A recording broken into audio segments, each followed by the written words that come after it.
the thing. Which was the last building? You still recognize going. those buildings. Okay, they have tall doors because the Tartarian or whatever you call them, okay, they were giants. Sorry, what the fuck did you just say to me? Yeah, the Tartarian, apparently they were giant, like 9 feet tall giants.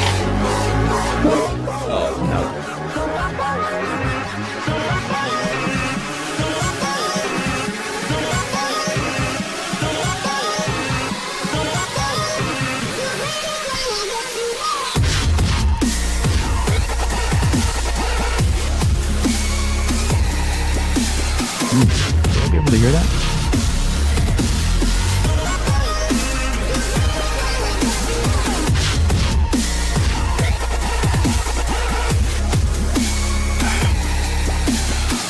What's up, Nico? So what are you in on this film itself? Good point.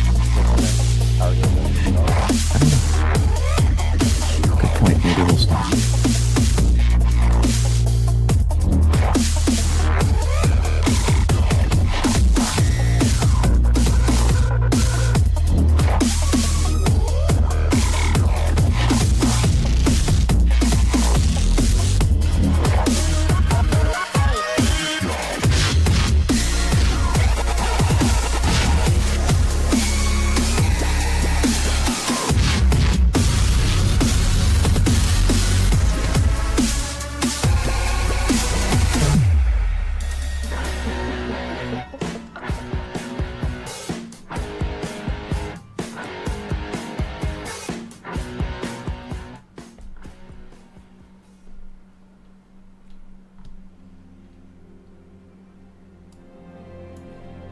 We're living on a disk, floating through space, with a tiny sun.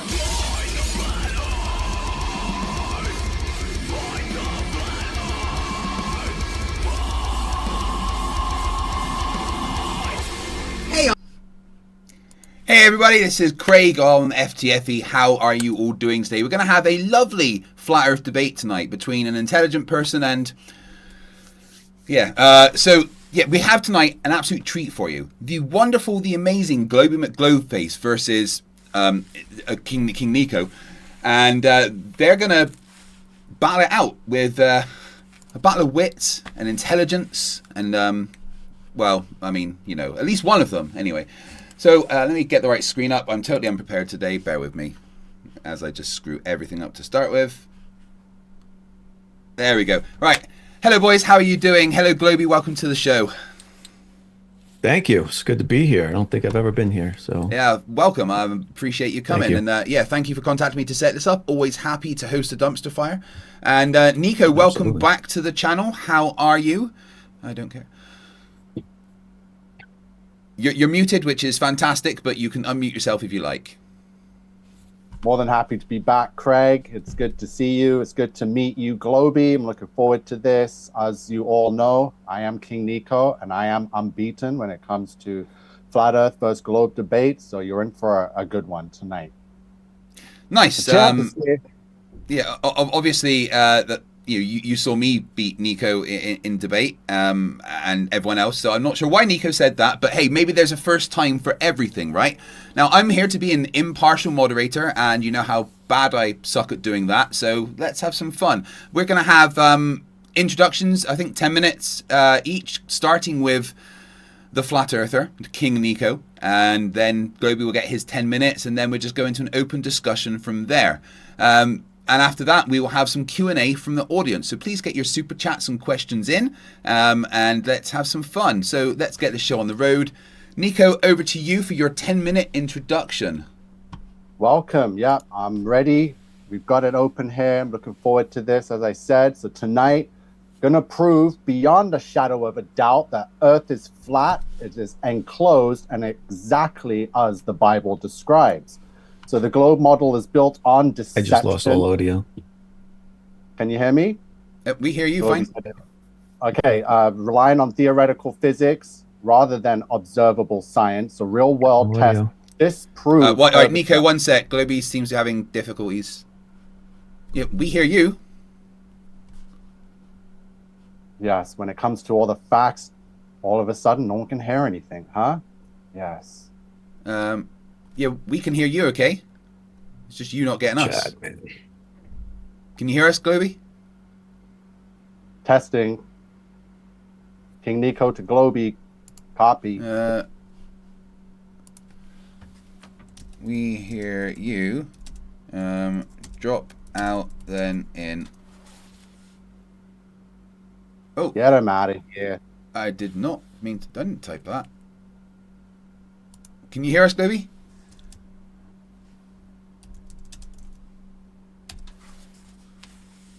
That's a negative response there.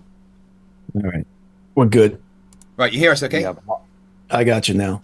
Yeah, okay. I think I disconnected myself. Sorry. Go ahead. No worries. Right, yeah. Sorry, Nico. You might want to just start over. I'll restart your time.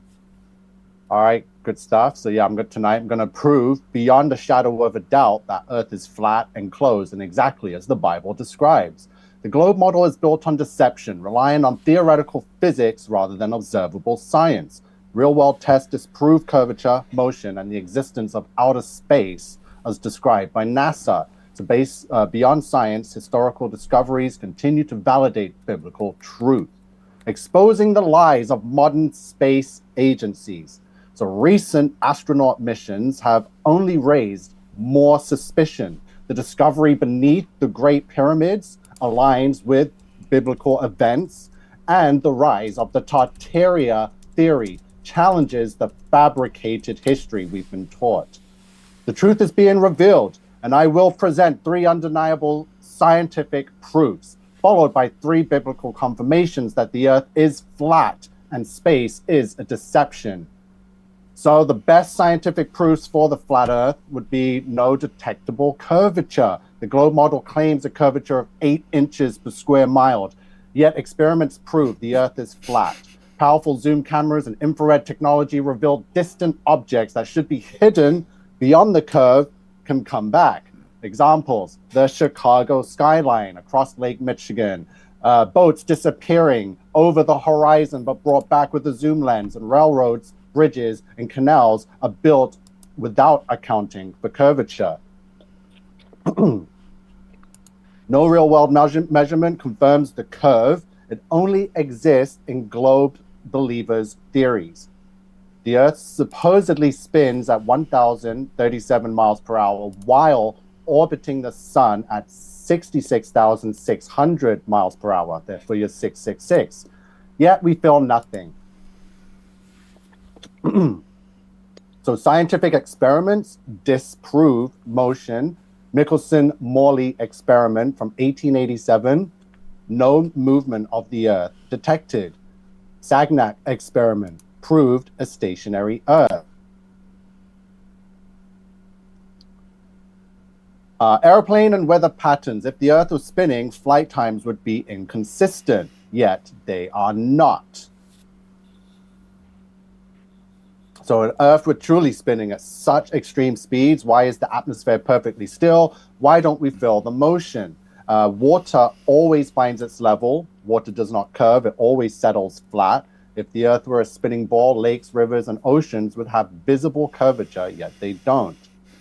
The firmament. So we're going into some biblical proofs now. The firmament is a solid barrier. Genesis 1:6-7. And God said, let there be a firmament in the midst of the waters, and let it divide the waters from the waters. The earth is fixed and immovable. The devil deceives the world with lies about creation. So where in Revelation 12:9 says, and the great dragon was cast out, that old serpent called the devil, and Satan which deceiveth the whole world. So Satan's deception includes the false heliocentric model designed to make us believe we are insignificant and speaks in an endless universe, specs in an endless universe rather than the center of God's creation.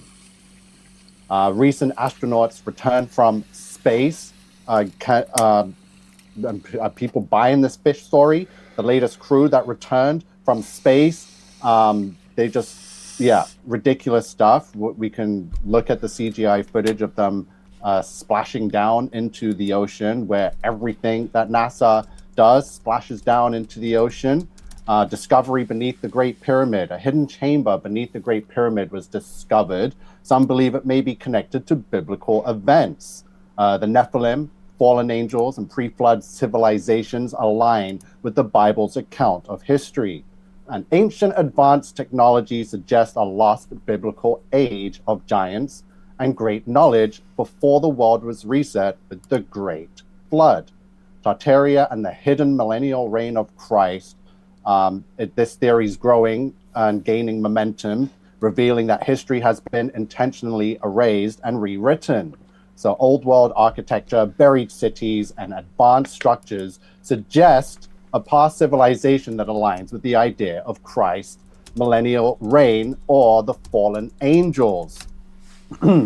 So this challenges the official timeline of history and further proves that we are being lied to about everything, including space. So the truth is being revealed. The heliocentric deception is unraveling as more people awaken to the truth that the Earth is flat and enclosed, as described in the Bible. So science proves there is no curve, no motion, and no outer space. Biblical prophecy confirms that Satan has deceived the entire world with a false model of creation. And from recent astronaut missions to hidden discoveries beneath the Great Pyramid and the rise of Tartaria, all roads lead to one undeniable fact: God's word is true, and modern science is a lie. I challenge Globey here to provide real, repeatable, observable proof that the Earth is a spinning ball. Until they can, the flat biblical Earth stands undefeated. Thank you. Well, you still had 4 minutes left. Are you sure you want to give up the rest of your time, please? Well, I can spend the next 4 minutes voting of how I beat all the other Globe shills, 3 Mason sodomites, medals of honor, badges. I'll be making and reviewing all the debates, including this one afterwards. So yeah, unbeaten. I'll keep getting challenged as I rise to the top of this, whatever you want to call it. So, but yeah, cool story, bro. So thank you very much for that. No, that's fine. You don't need to bring up any images. I'm sure we're all traumatized enough. Thank you very much for that, Nico. That was wonderful. I enjoyed all of the flat Earth proof. Let me just check my notes.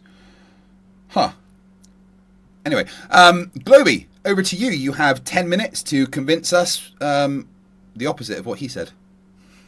Sure. Shouldn't have touched that. And guys, quickly before you do that, Globey, if you aren't subscribed to Globey McGlobeface, please go and do that right now, or I will, in fact, send Daniel Pratt directly to your house. And I am King Nico on YouTube. Nobody also. cares. Thank you, guys.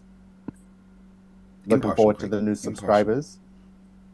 Oh boy, I sent a share request. I guess you have to approve go it ahead. if you would. Sorry. Thank you. There we go. All right, there we go. We're winning. Flat Earth is winning. All right. Uh-huh. Let's share this boy. Love it. All right. So what I'm going to demonstrate for you today is that Flat Earth is full of shit. Let's see if I can get this in slideshow. There we go. All right. So as anybody watching this will have noticed, it's that Nico just had globe denial in all his quote unquote proofs he showed us. Not one piece of evidence was presented. Only the globe doesn't have this. If it was spinning this fast, I would feel it. If the Bible says so, right? These are all feelings that people have. Great, you're welcome to your feelings. Not one shred of proof was presented. So I'm going to come up with a hypothesis here and try to get through it as quick as I can here. But if the Earth's a globe, we would expect symmetry, meaning there's two hemispheres, a north and a south. We would expect things that happen at, say, 20 degrees north. The same thing would happen at 20 degrees south, meaning we'd observe the same things. The distances would be the same, right? If the Earth was flat, this demonstrates it here. If the Earth was flat, you see the lines of longitude get wider as it goes south, right? it gets wider. Everything gets wider. It spreads out, right? So if I'm here, this distance is shorter than this distance, right? Where on a globe, that distance is the same as that distance. The distance between those lines of longitude are the same, whereas they are not the same on a flat Earth. So you can't have symmetry on a flat Earth. You can have symmetry on a globe. Matter of fact, it's a requirement of the globe to have symmetry. So let's check some symmetrical things out here, Nico. We have American Airlines Flight 52 and Qantas Flight 64. They are both at about, I think I have the, 27.6 degrees north. So 27 degrees north, 26 degrees south, about the same. They both are 12-hour long flights. They both fly direct. They both fly at about 560 miles per hour. And they both fly about 6,800 miles. So they fly the same distance over the Earth. They have the same flight time. They fly the same speed, and they're at the same latitudes, north and south. That, my friend, is symmetry. This is impossible on a flat Earth because the distance of the southern flight from Johannesburg to Sydney, direct, I'll remind you, direct, is impossible on a flat Earth. It would be triple the length. Here's an example of that. This is what it would look like on a flat Earth. This is what it would look like the northern flight, and this is what it looked like the southern flight. This is at least triple the length. Doesn't matter how you cut it, it's triple the length. How is that the same flight time, speed, and distance over the Earth? Makes sense on a globe, doesn't it? Because a globe is symmetrical. You would expect there to be the same flight times. You would expect the same distances. You would expect all that to be the same, north and south. Okay. Here's another example, just in case you think I cherry picked that. China Airlines 6 and Qantas Flight 27, Sydney to Santiago, Chile. Same thing, about 12 hours, same flight time, same speed. I'm not going to get into details about this one, time's sake. But you get the point. Symmetry.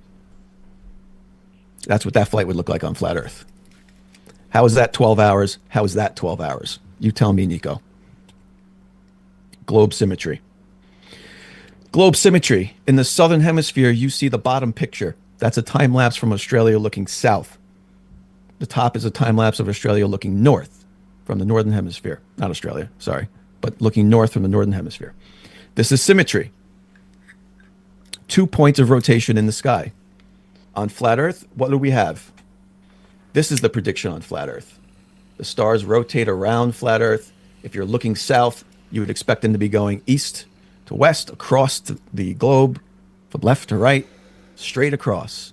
Yet somehow they rotate around one single point, no matter where you are looking south. So what we observe in reality is symmetry. What you expect on flat Earth doesn't happen. Now, you can model this. I've done it here on the left with just a ball and two cameras. Those two cameras, one's pointing up, one's pointing down at the floor. And if you rotate the ball, you get counterclockwise stars and clockwise stars. Symmetry. Why does this work and this doesn't work on flat Earth? No symmetry on flat Earth. Sticking with the stars, I did this myself. This was a live I did simultaneously from South Africa and from Australia. Two people looking south, directly south. It was 1 degree off of south, both people, south-southwest. And they were both looking at the Southern Cross at the same time. The same moment in time, live on a stream. Okay. As you can see in this picture, that's what it would have to be on flat Earth. Southern Cross here at the same time. Completely different directions, almost 90 degrees apart. Yet they're seeing them at the same time. On an Earth, that's easily explained. It's symmetry. When you're here, you're looking south. Everybody's looking south. When you're here, you're looking north. Everybody's looking north. That's why they see Polaris. That's why you see Polaris Australis or Sigma Octantis looking south. Everybody's looking south at the same point. Globe symmetry. How am I doing on time? You have 3 minutes and 53 seconds. All right, thank you. The sun symmetry. In the southern hemisphere, the sun arcs down to the south. You see this curved path? In the north, it curves up to the north. Okay, this can't happen on flat Earth. On flat Earth, the sun is going around this way, right? Yet we observe it curving the opposite way. If you're looking west, the sun would be going from your left shoulder to your right shoulder towards Australia, right? Towards Australia. But what we observe is it bends left towards the ice wall. As you can see here, this is what it would look like on flat Earth. That's the prediction. It's going away from you to the right. That's not what we observe. What we observe is this. The sun sets from your right shoulder to your left shoulder, left or south, towards the ice wall. Oddly, that matches a globe. Oddly, you have globe symmetry. You have the vertical sunset at the equator, and you have a rightward sunset in the northern hemisphere and a leftward sunset in the southern hemisphere. You have a mirror image. Symmetry. Same thing with the northern sun and the southern sun in Antarctica and the North Pole. 24-hour sun in both locations at opposite times of the year. We all know about that. I'm going to breeze by it. And for my final example, we have the distances I mentioned earlier of longitude. Between longitude lines, they obviously get longer on a flat Earth. So geometrically, you can't use spherical coordinates to measure anything on flat Earth. So when you're using GPS, which is my example here, I took this runway in Chicago and put some spots on it, GPS locations on it, and I measured the distance using GPS of the length of this runway. Now I used the Haversine formula, which is the distance over a great circle. So it calculates the distance over a curving surface using those coordinates. And I got 10,824 feet, which matches just about what it's stated to be. 10,801 feet is the length of this runway. This is in Chicago, Northern Hemisphere. Same runway, same distance, length of runway, I should say, about 9,000 feet. In the Southern Hemisphere, this is in Chile. Oddly, when you put the coordinates in and you use the Haversine formula, you again get the correct answer. You get 9,187 feet, which is almost spot on to what they claim the length of the runway is. So how can the runway, using GPS coordinates, give you the same length of the runway in both the north and the south on a flat Earth when you know, based on that last picture, that the length gets wider as you go south? The length between those longitude lines gets wider as you go south. You would never be able to use GPS coordinates to get to anywhere on flat Earth. 50 seconds. Perfect. Summed it up right there. That's it. We can end it there. Oh, brilliant. Thank you very much. Excuse me. So you can I guess just to conclude it, just 50 seconds, just to conclude it, the Earth is symmetrical. Everything that happens in the north happens in the south. That's why flat earthers ignore the southern hemisphere with all their might. They're scared shitless of the southern hemisphere for this exact reason. Okay, there's no symmetry on flat Earth at all. No observations of the sky or the ground will ever match reality in the southern hemisphere, and that's why Nico will avoid it for the rest of this conversation. Thank you. Brilliant. Thank you very much, guys. I really appreciate it. Guys, thank you very much for being here watching this debate. We have for the Flat Earth, King Nico, and we have for the Globe Earth, the amazing Globey McGlobeface. You can find links to them in the descriptions once I remember to add them later on. And what we're going to do now is have, say, 45 minutes to an hour of open discussion, see how it goes. It can go longer if it needs to. I'm in no rush. And after that, we will have some Q&A, so make sure you get your questions in, super chats, or tag me in the chat, or hit me up on Discord, or, I don't know, throw a brick from my window with a note attached to it or something. I'll get to it at some point. But over to you guys. I will only jump in to moderate if there is over-talking and constant interruptions.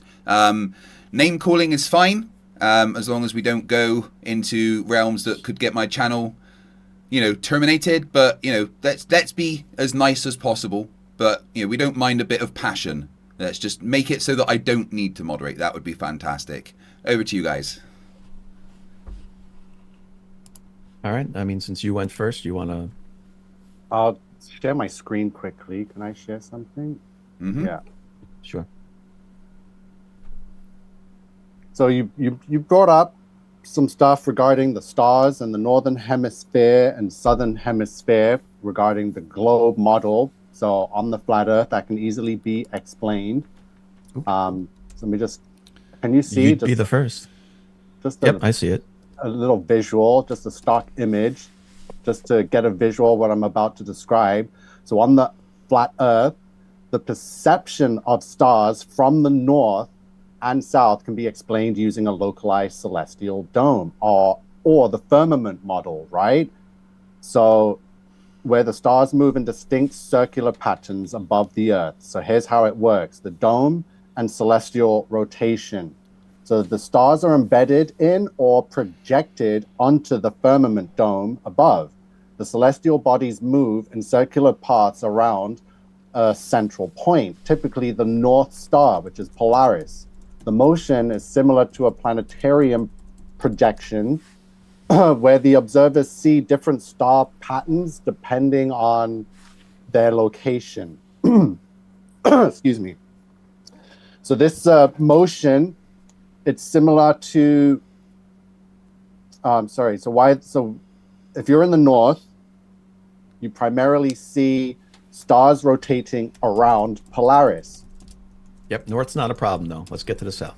And as you move further south, Polaris becomes lower on the horizon until it eventually disappears. So in the far south, a different set of stars appears, including those around the so-called southern celestial point, which is not an actual fixed point, but rather an effect of the way light and perspective work under the dome. So everyone in the northern hemisphere looks north, and they see Polaris, and all the stars circle around it. Yeah. Right. Normal light, everything's normal. In the southern hemisphere, everyone sees the same exact thing, except they're looking south. And that is some effect of perspective and magical refracting light. So the claim, so in places like Australia, South America, South Africa, people see the same stars circling around a single point, and that's the south. Yep. This can be explained by atmospheric refraction and the way light bends under the dome. Okay. So it's also possible that the firmament itself has a mirroring effect. So projecting stars patterns can create the illusion of a continuous southern rotation. You have some sort of proof for this claim? Well, that's a claim. I mean, that's a claim, right? Exactly. Just as yours was a claim with your ball in the southern and your mirrored and your symmetry, which so I hung two cameras from a ball and spun it right here on this fan, and I replicated what we see in reality: a northern hemisphere, a southern hemisphere, a northern celestial pole, a south celestial pole. Perfectly represented it with a simple ball spinning. I don't need to invoke some magic. Only when looking south, by the way, because you admitted looking north, everyone's just looking north and seeing the correct stars. But when we look south, everything's just magic all of a sudden. So because you were able to do this test in your home with the light and a ball without atmospheric refraction, without all of what the world has to go through and experience to see that, and the distances apart from the North Polaris, where the stars are circling around it, and as you said, as I said, when you go further south, Polaris comes closer to the horizon. So where on this should I point to find? So again, the South Pole? That's not an actual accurate model of the flat Earth, but it is somewhat used just as reference. And as you used it in your flight paths, you actually curved the planes around, and the planes actually fly in straight lines. They wouldn't fly around. So well, they fly out. If you could look at the path, they fly. For example, Qantas Flight 67 flies out over the Pacific Ocean. They fly east, right? So on a flat Earth, that would have to be this curved line to fly east, right? If they're going straight, they're not flying east. Well, here, where was it? So it was here to here was one of them. So if it's flying east, which is this way, it wouldn't just fly a straight line. It would be going over America. This is all backwards, so I'm freaking out here, right? But if you're flying from here to here, you're not flying. They don't fly over the United States. They fly only over the ocean. So they'd be flying east over and following this line of latitude. So I'm just using this, your guys' model to show what the flight path would be. Because that flight path is tracked via GPS They know where that plane is. Well, Right? the flight paths I've seen, there would be a stopover somewhere. Like the straight lines would make sense going from the south to either Europe, North America, and then continue on to sometimes there's flights that don't go direct, and those have layovers, and they tend to lay over in their hub port, their hub airport. So they might go a little bit out of the way to do a layover if they're going to the airline's hub location to make transfers, right? That's a whole different thing that is meaningless. And flat earthers use that to obfuscate the conversation. I showed you examples of direct flights. So we're not talking about anything with a layover. Qantas Flight 67, I'll go back to it. I think I was talking about 67. There's a few of them. 64, sorry. Qantas Flight 64 is direct from Johannesburg to Sydney, Australia. It flies 3 days a week. Okay. That flies out over the Pacific Ocean.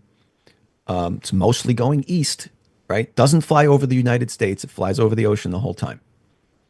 So that flight is the same exact length and time and airspeed as the comparable Northern Hemisphere flight. That is the point.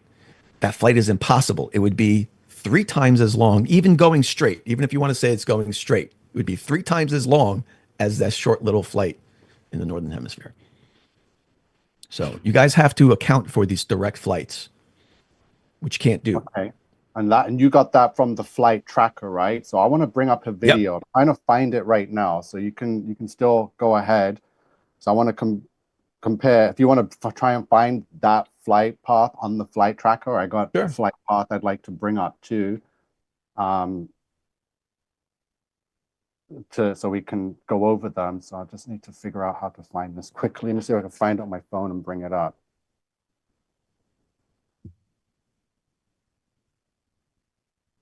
Did I share it? Okay. Here it is here. Yeah, I want to see. Then I want to. Oh, one just took off. Oh, that's live? You're watching it live too. Yeah. You can go back and look at historical ones, but this one's live. It's in the air. Just took off. So if I click on this is probably completed. Yeah, this was completed the Sunday, the 23rd, yesterday. So you notice it doesn't go straight over anything. This is all over the ocean. Let's see. On a flat Earth, it would have to be going over India in a straight line, which doesn't happen.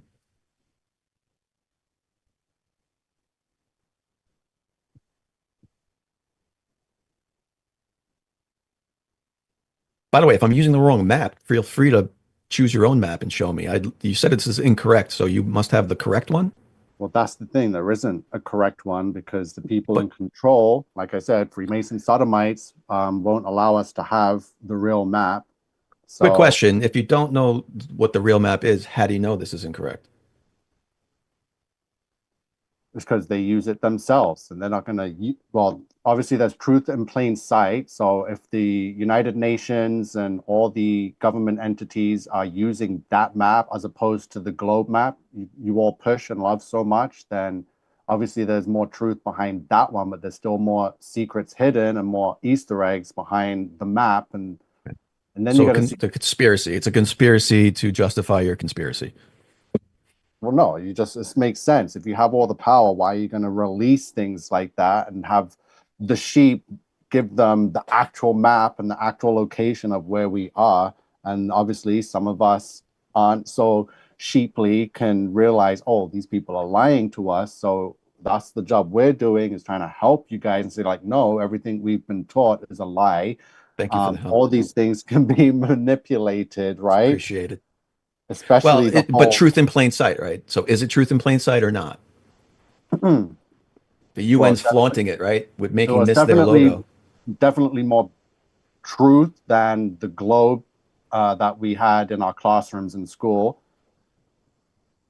So, okay. And the fact, no, it's not. And the fact that it's now being used to debunk flat Earth because the flight paths aren't supposedly adding up. You see this flight? This flight went from here to here. Like this actually went down, like a curve like this is the Great Circle. This is the flight path. So you're saying it's more accurate and works out on that model you're holding there than only works on this model. That's a joke. So you're saying that the flight pods work on a kid's toy that you can pick up at Toys R Us rather than the actual map that the United Nations use. Yeah. See, that's how we know. This is a globe. This is a globe, Nico. Yeah, projection, which is why. Okay. Yeah. They don't use this. They don't use this to fly. They use this as a logo because it's flat and easy to show. They don't use this to plan flight routes. You can't. They use a globe to plan flight routes. Speaking of flight routes, there was a flight route that I've seen. I'm trying to find the video, but it's regarding these two. I see you have a NASA shirt on, so you're probably familiar with who Sonny Williams and Butch Wilmore is. So they were stuck in space. I got some decodes here. National Aeronautics and Space Administration does equal 666. NASA actors, because I'm telling you they are Freemason sodomites, equals 666. Witchcraft, Galactic Federation, they were supposedly stuck on the International Space Station for 9 months. What a fish story, right? So there is a flight tracker going around with a plane leaving the base at NASA. It's taken off from the mainland. It goes out into the ocean, and that's where it drops them into the ocean and then flies back to the base. And that can be found on the flight tracker. So I don't have that, but it's going around. I'm just trying to find it, but it's always so close to having it, but not. No, I'm sure you've seen it. And I have not seen I'm that gonna fake bring it piece up, of information you just lied about. Not fake. So if I show you, find that video now. Yeah, please do. I want to watch it. I love watching these things live. So you're telling me that you believe that these two characters were stuck in space for 9 months and just they weren't stuck, but yes, they were in space. Whew, okay, so absolutely. Flight tracker. Someone please send it to me. I'm trying and your proof is there's a flight tracker that shows video of them being dropped off in the water. They were it was a Chinook helicopter that took off that capsule, flew, dropped it off in the sky, flew back to the NASA base. Chinook. Yeah, a Chinook. Okay, okay. I want to see it. I love it. We got to see this. This is fantastic. So, but please try and bring up some more points quickly while I try and locate this video. Probably on the X. I just don't use X too much. I'll find it sorry. on X. Hold on. Dragon. How do I mute this shit? Okay. Crew 9, Return to Earth, ridiculous. Where is my? Here they are. I'll find it. I want you. So quickly, Craig, all the people watching right now, how many viewers you got? And you're telling me that everyone is buying that fish story of those two astronauts that were dropped into the ocean after being stuck in space? Would you like me to put up a? Would you like me to put up a poll to see if everyone believes? It sounds like we need a poll. Yeah, sure. Yeah, absolutely. I can bring up the video quickly. I had it ready. So I do have one video of it ready, so everyone knows in reference what we're watching. Where is the video? Oh, I got horizon lines to show. Did I share it? Right here. Can I? You guys seen this? Yes, we do see it. The world. So what you guys are showing the world is your resilience. Your you see this TikTok short? Oh, hold on a second. I'm trying to find. I think I'm only sharing my one screen. Yeah, I'm only sharing my one screen. Hold on. Yeah, we're just seeing YouTube. Yeah, it's here. I'll just share my whole screen. All right. Can you see any of my screen now? Sorry, I got it up. Oh, well, you told me to share something while you were looking. Right, we do have a poll up, everybody. Make sure you vote in the poll. Do you believe the astronauts were stuck in space? Yes or no? So, Nico, do you know what this is we're looking at? Sorry, okay, I'm going to pause something and stop my screen. You're sharing something? Okay, let me see what you got. Yes, Globey is currently sharing. You never shared, Nico. Oh, okay. I'm looking it was only at that Twitter video. Go ahead. You know what we're looking at here? No, I don't see anything. You don't see anything? No. Does anybody else see anything? Yep. We all It says see I'm it. sharing. Yeah. Oh, okay. Only Nico doesn't see it apparently. I don't see anything. So I accidentally shared my screen at the same time, so I must have glitched it out or something. Can you stop sharing? Yeah, I did. I stopped a while ago. I'll reshare. Let's see. Yeah. Does that work for you? Yeah, that works. This is a navigational computer, Nico. What's inside that little thing there? Yeah, a globe ball. Yeah, I see it. This is before they had computers, so that's why there's a physical globe inside of it. But this is what they're using to navigate. Isn't that cool? Guess what's not in there? A little flat, this spinning around.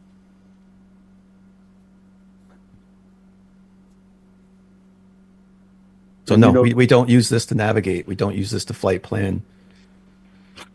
Silly talk. Anyway, you're looking for that video? I don't want to distract you. I've heard many pilots say they don't use that and fly by a flat map. So I need this video. I think it's a sin to lie, Nico. Just saying. No lies here. NASA flight tracker. Where is it? Is this the video? We need to talk. This is a flight tracker, and as you I found it. The NASA helicopter approach. Okay, so how am I going to play this on my screen quickly? Can't share. It's not on your computer.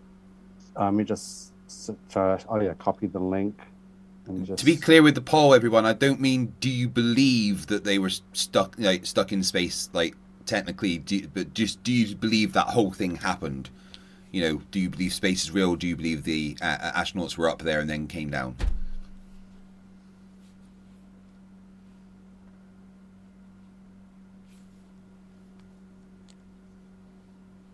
Okay, so am I able to share the screen again? I'm ready. Yes, go ahead. I stopped, so go ahead. So we're going to be looking at what I just described as the tracker. I think it's explained in the video. Are you going to be able to hear the audio too? That depends if you've got it set up. Friends, we need to talk. Yes, this is a flight tracker, and as you will see, the NASA helicopter approaches from the right. There is a plane doing mysterious circles. And watch what happens here. The NASA helicopter circles round, and then it goes back again. What do we think? Because I'm starting to think something is seriously suspicious about all this. Look how fake that looks. I mean, that looks like a cheap computer game. Look at it. Okay, my friends, we need to talk. Okay, so are we... I'm going to need a little more info than that. What's the timing of this? When the Dragon Crew 9 was returning to Earth. So people were watching the tracker at the same time. You can see the NASA Chinook leaving the mainland, coming out to an area in the ocean, which is where they picked up the astronauts. There was another plane circling above, and then as the Chinook came in, dropped them off and went back, then that plane picked them up and took off.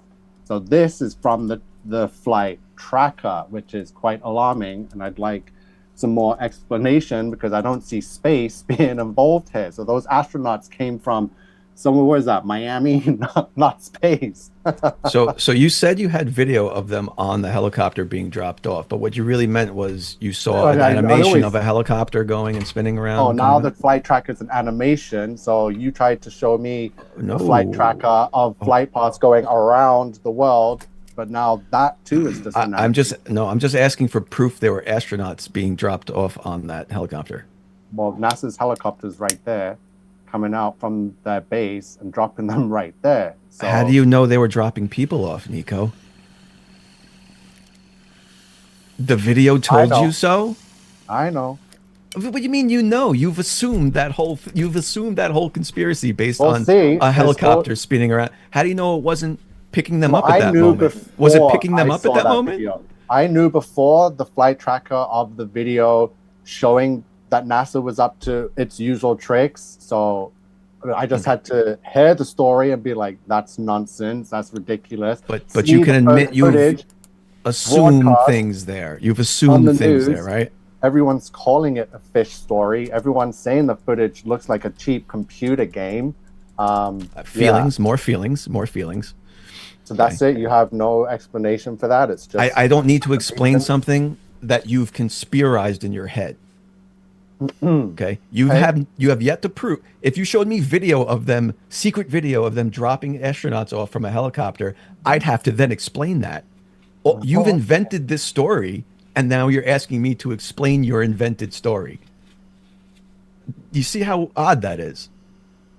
Okay, so let's talk about the horizon then. Let's. Where is it? Sorry. Hey, just before you go on, we've got 700 people watching, guys. Thank you very much. Make sure you smash that like button, share the stream with your friends, but more importantly, with your enemies.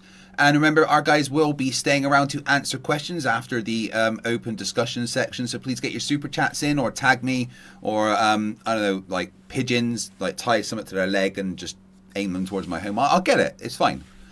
Yeah.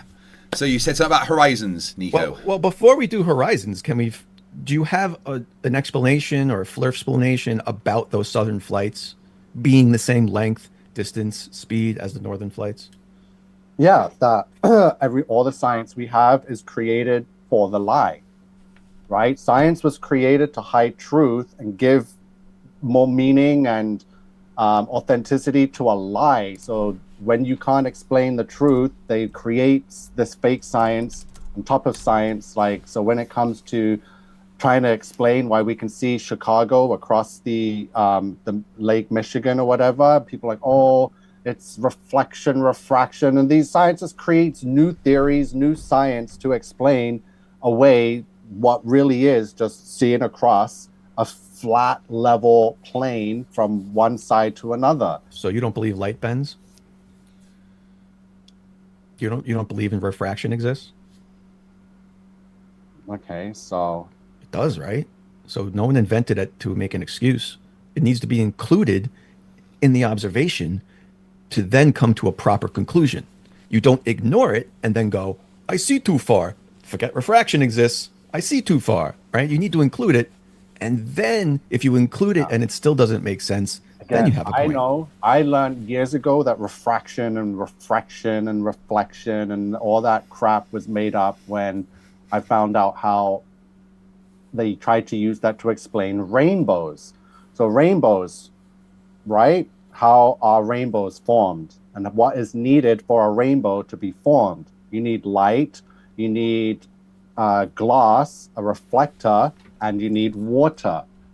They try to explain our vision and our perception of a rainbow is caused because rain is dropping and the light is hitting it, forming that. That doesn't make sense. What's really happening is the water above the firmament dome, which is the glass dome, which is the second reflector, is how we get the form of a rainbow. And it's not an arc, it's actually a full circle. And that's why perception is different. So from the ground, when you see a rainbow, we see it as an arc, right?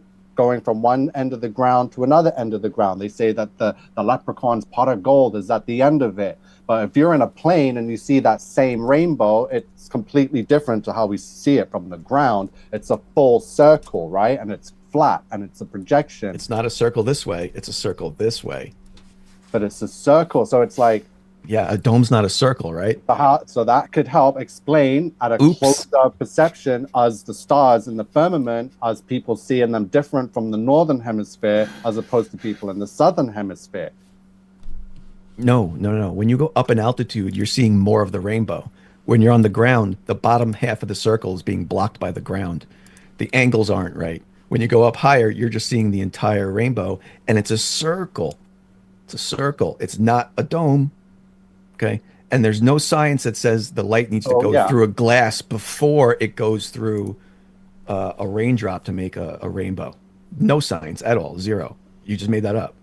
No, we know that. All the science we don't make that. We don't the famous Pink Floyd logo with the rainbow coming out of the prism.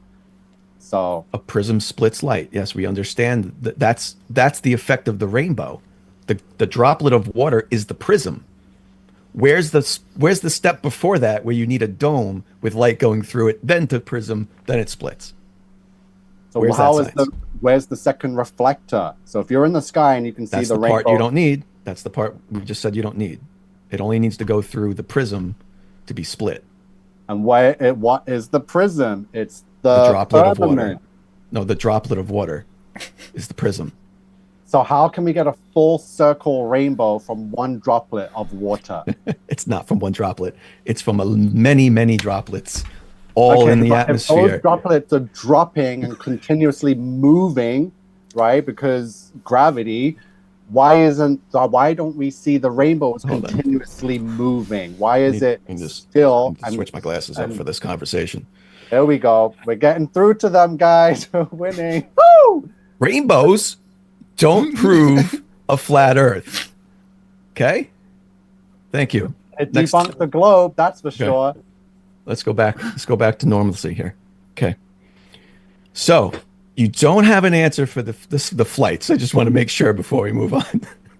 Because you don't have an answer for NASA's helicopter dropping those astronauts into the ocean. I can prove those flights took place, and those people that fly those flight routes, they fly them, and guess what? Their flight times are 12 hours. They don't magically get off and go, shit, they said that was 12 hours, but man, that took 30 hours. All right. I can't believe that flight took 30 hours. I can give you flight paths, but I'm going to take my flight path with the NASA Chinook, dropping those pilots or whatever they are. But you have to prove the astronauts were on that helicopter. But I'm not agreeing to the map. That's not the biblical Earth's accurate map. It's obviously created by Freemason sodomites. It's close enough to the truth, but it's not the truth. Purposely, so we can be in the situation where the flight paths don't add up, because one side takes 12 hours, the other side doesn't, right? And then they both take 12. They shouldn't. Right. They shouldn't, but they do. They do. It's not made up science. Pilots aren't hiding the fact that those flights take 30 hours, but they really take 12. And that symmetry can work on a flat, circular Earth. Show it. Can you show it? How does it work? Just how it can work. The same way. How does it work on this? This distance is not the same. Same way. The same way it works on northern and southern hemispheres on your ball. The same way you can get symmetrical flights on either side of so you just have symmetry by magic symmetry. Forget that this is not symmetrical. Forget that this is not symmetrical. You just have symmetry because magic ball-y flat Earth. No, that is a human rendition of God's creation, and God's creation is perfect. Anything humans recreated is a disaster. So rainbows, we got you there with the rainbows, flight paths, NASA Chinook. Oh, we're knocking them out the ballpark. He got you, Globey. He got you. It's juice box time. This is what. Did your mum pack you a juice box, Nico? That's cute. No, I packed my own juice boxes and lunches. Thank you very much. I've got the upgrade. I've got the Capri Sun. Oh, okay. Big baller over here. Mm-hmm. I've got Klingon blood wine, so... Your little Minute Maid garbage. It's the good stuff. Right. Hey. So what else? Horizons. Let me jump into Horizons. I drink from the devil's chalice. Press 1 in the chat if you're a sodomite, by the way. Yep. Where's all the sodomites? Okay, Nico. So let's look at some of your points then, since you don't want to answer mine. I did have another question for you. What's your opinion on Admiral Byrd? So Admiral Byrd is a Freemason sodomite. Globey. He's a perfect example of someone that practices the androgynous satanic cult. His middle name is Evelyn. What kind of military admiral, commander, sergeant, general that is a 33rd degree Master Mason has a middle name like Evelyn? It's like, you're not born with, you don't choose your middle name, right? His name is Evelyn. Obviously, clearly his parents are part of the androgynous satanic cult. It's the bloodline of Freemason sodomites. So obviously you shorten Evelyn, you get the name Eve, right? And what did Admiral Byrd do? He was the person that was allowed and given access to take a military operation to the North Pole. And I'm telling you, they discovered the Garden of Eden. And then after they discovered that, they quickly went back and went to the south to Antarctica and discovered the firmament dome. Then he came back and told the media a fish story of lands beyond the ice wall, which gave birth to, yet again, space, right? So they removed the firmament, hid that, and tried to claim that there's lands bigger than the U.S. with the all sorts of resources, mountains of gold and stuff, emeralds. So yeah, I know all about Admiral Byrd. Did you do your research from his diary? Is that where you're getting this from? I read his diary, watched his interviews, everything. I know when he. You know the diary wasn't his, right? He died the year before NASA was formed and created, and the year after the Antarctic Treaty was formed.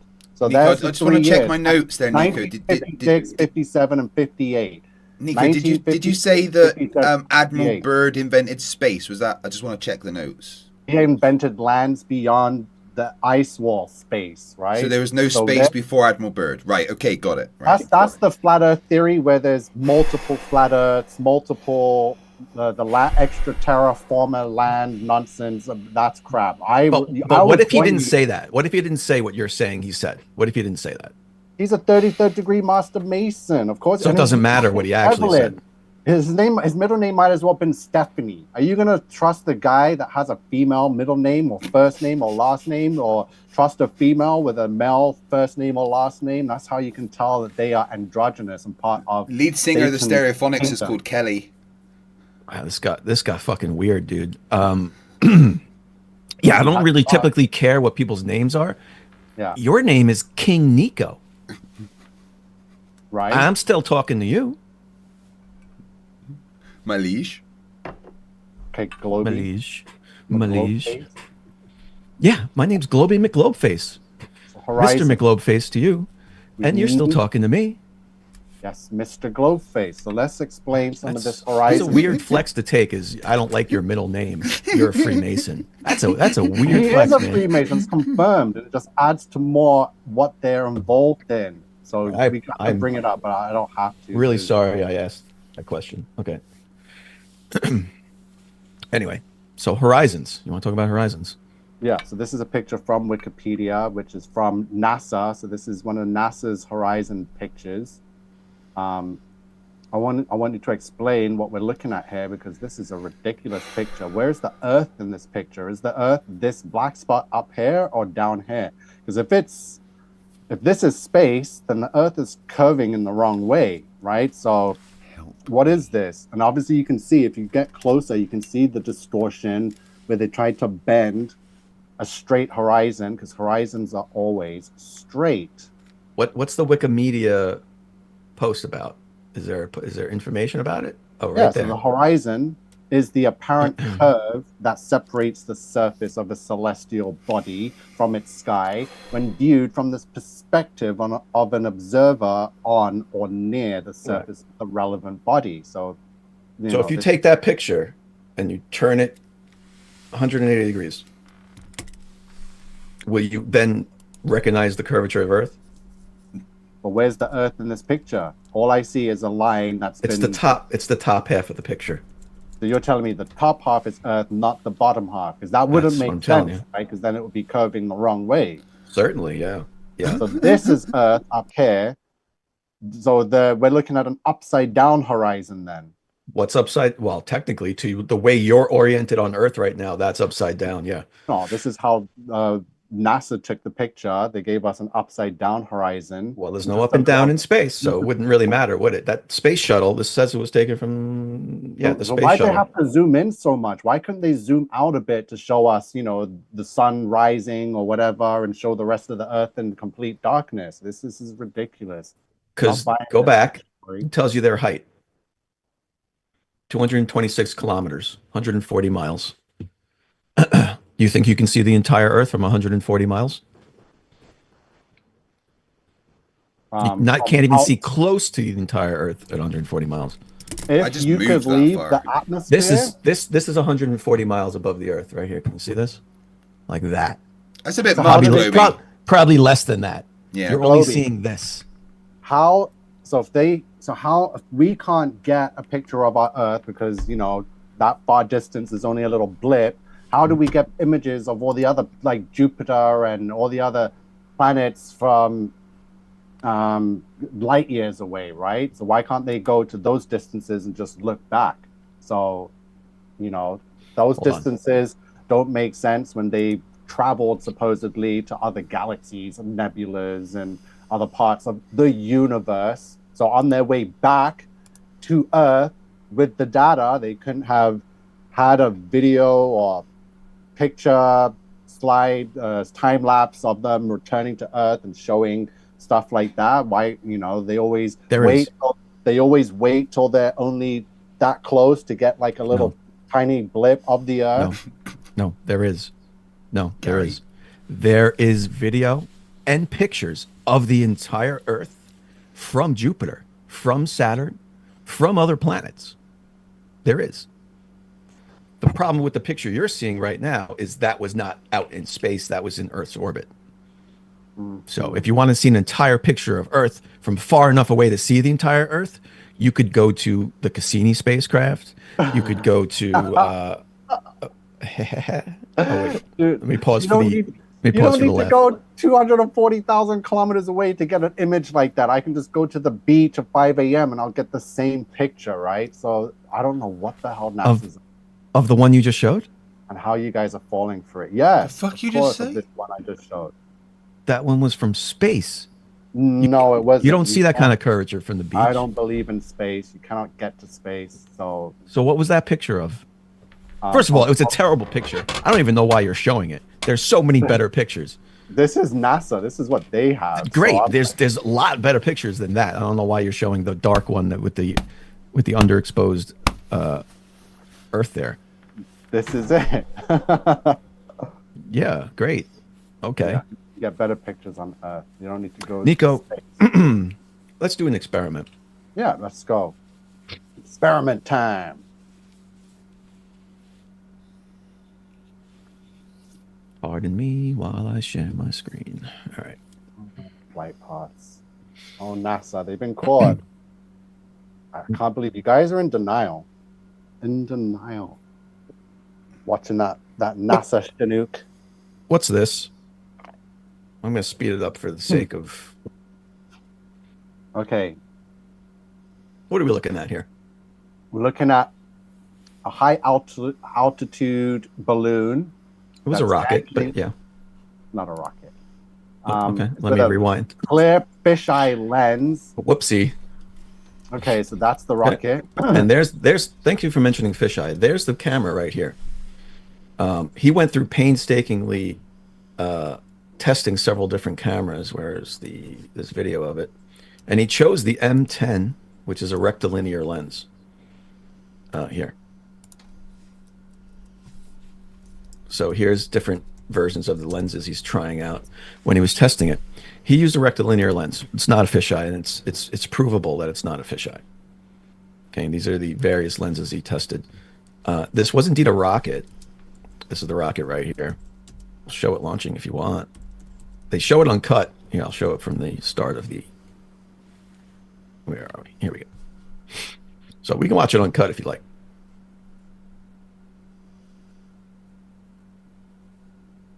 They show it from a different angle right in a second here. Here we go. Mind you, this is uncut.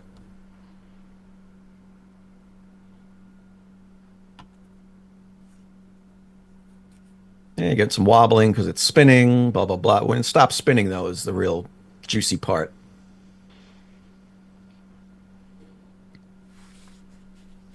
Matter of fact, everyone's probably bored. I'm going to... fuck it, I'll let it play. It's beautiful. Yeah, I'm waiting to see when that flat horizon's going to start bending out.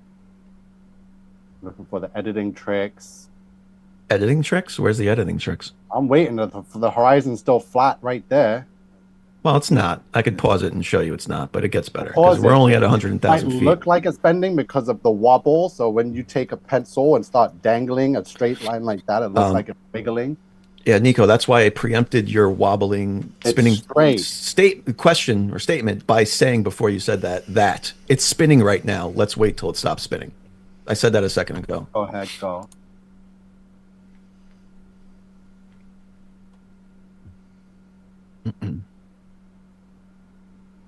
By the way, you can pause it while it's spinning and see that it's curved easily. But see how it's up and down? What you're looking at is the rounding out of the edge of the Earth, because that is what's curving. Otherwise, it's flat. Rounding out of the edge of the Earth, otherwise it's flat? Obviously, remember, the flat Earth is round. So at a certain height, like a plate? Yeah, like a plate. Okay, cool. Let me pause this for a second. So you see how this plate looks round, like you're saying? Like if we're looking here, and you're looking that way over, it looks round. Yeah. But if I tilt it, it looks more round. If I go this way, it looks more oblong. So the shape of a plate like this, it would be better if it was rigid. The shape of a plate like this is going to change the curvature rate as I change angles. It's going to look more oblong from this direction, more curved like a circle from straight on like this. So the angle of the camera, as the camera's angling around, would really drastically change the shape of the curvature you're seeing if this curvature was indeed from a flat plate-like surface. It's the same reason you can look at a hi-hat in your house, like a light fixture. From an angle, it looks more oblong, but from right underneath it, looking up, it looks circular. So what I'm going to demonstrate here is, as you're watching this, the curvature rate stays the same the entire time. Doesn't matter which angle the camera is looking at the Earth. There was a good spot. I like that spot. Let's look at that. See that? Beautiful. I mean, the fact that he got this is incredible. Where's the ice wall? Where's the dome? It's still not high enough. It's just, I'll pause it here. I'll pause it here. The ground looks like it's closed, too close. It's just not adding up the footage. Okay, I'm going to pause it when the horizon's at the lower part of the screen here. Okay, see it's down here, but below center frame. It's kind of curved. Can't even deny that that's curved. Okay. Yeah, but because there's like look at the reflection of the lens in the glass, which is obviously curved around. It's could be given that distortion of a curve. Obviously, the lens doesn't have a clear view of this said footage, so it's looking through another lens, a glass piece on the rocket, because you can see the reflection of the lens. Are you telling me the glass cover is causing distortion? Yeah. Interesting. Okay, we can address that in a second. I'm going to pause it again mid-frame. I missed it. Right about there. I'm a little above. Still curved at the same rate of curvature. Top frame, still curved at the same rate of curvature, and this is provable. I've done overlays with Walter Bisland's model to prove that this is the same rate of curvature the whole time. So you think that this lens is now creating a globe Earth out of a flat Earth, right? He actually shows it. Let's see if I can find it real quick. I've made videos about that because some other flat earther claimed that as well. Here's the actual camera he used. A rectilinear M12 lens. Sorry, I think I said M10 initially. Where is it? There's one really good shot of it when it's being built.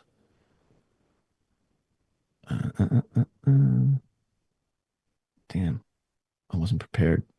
Yeah, I've watched a lot of supposed independent rockets go up. I've seen footage of rockets go up, spinning, and then boom, come to a stop because they hit the ceiling in the sky, the firmament. No, you haven't. Yeah, I have. Have you ever seen a yo-yo D-spin device?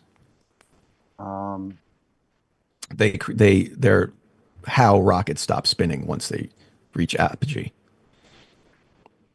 They release these two long strings with weights on the end, which I could show you too. They fling outward and they stop the rocket from spinning. So what you were watching that's the Go Fast rocket. You were watching that rocket video and it stopped spinning and it made a sound, a clunking sound. And you guys all say that's the sound of it hitting the firmament, but it's the sound of the yo-yo D-spin device deploying which you can actually see in the video. You can see the strings come out with the weights on the end. So yeah, sorry, that's not it. Anyway, does this have it? Oh, yep, there we go. Oh, pause. Shit, I just missed it. So check this out. Can you see this? This is the glass covering the hole in the side of the rocket here. If you notice, I don't know if you can see it. I don't know if I can zoom in. The edge of the glass is right here. Okay. It's not a bubble. He cut this out to ensure the piece of glass he put in here was flat. You can see the glass here goes to the edge of the hole, the porthole, and then it comes down like this and then goes back to the edge of the porthole. It's not filling this entire thing. It's not a dome. Okay, it's a flat piece of glass. Yeah. He purposely put that in there to prevent people like you from claiming that this was the lens, the glass causing some sort of magical curvature that doesn't happen. It could be a concave or a convex lens. Then they can be flat and still give a distorted image. A concave lens can be flat.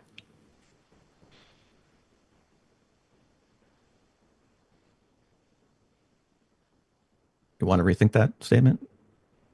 But there are other lenses that can give. Like I've worn glasses for many years, and yeah, not just the fisheye lens is capable of curving the horizon. What shape are your glasses? I have them right here. They're curved, right? Somewhat. They're convex. I mean, that's the point of lenses. They're convex.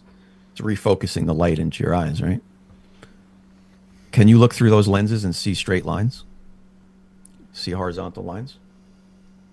Or is everything you look at globes? You just look everywhere. Every shelf looks like a globe.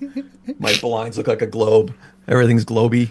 Ooh, globy. Yeah, when I was younger, I had like these glasses where everything seemed like it was curved around me. Just it was weird. I've had some weird lenses as I've gone through my vision problems growing up, but now I just wear contacts, and I don't like the lens. So when you put on glasses, they first of all they sit on your nose, so there's a distance from your eyes to the lens to what you're looking at, and that is what I had an issue with, and I didn't like that distance. So when I put the contact lenses on, then there's the on the eye, so I don't get that distortion. I find when with glasses, no matter the lens, it distorts reality and gives curve to certain things. What shape are your contact lenses? They're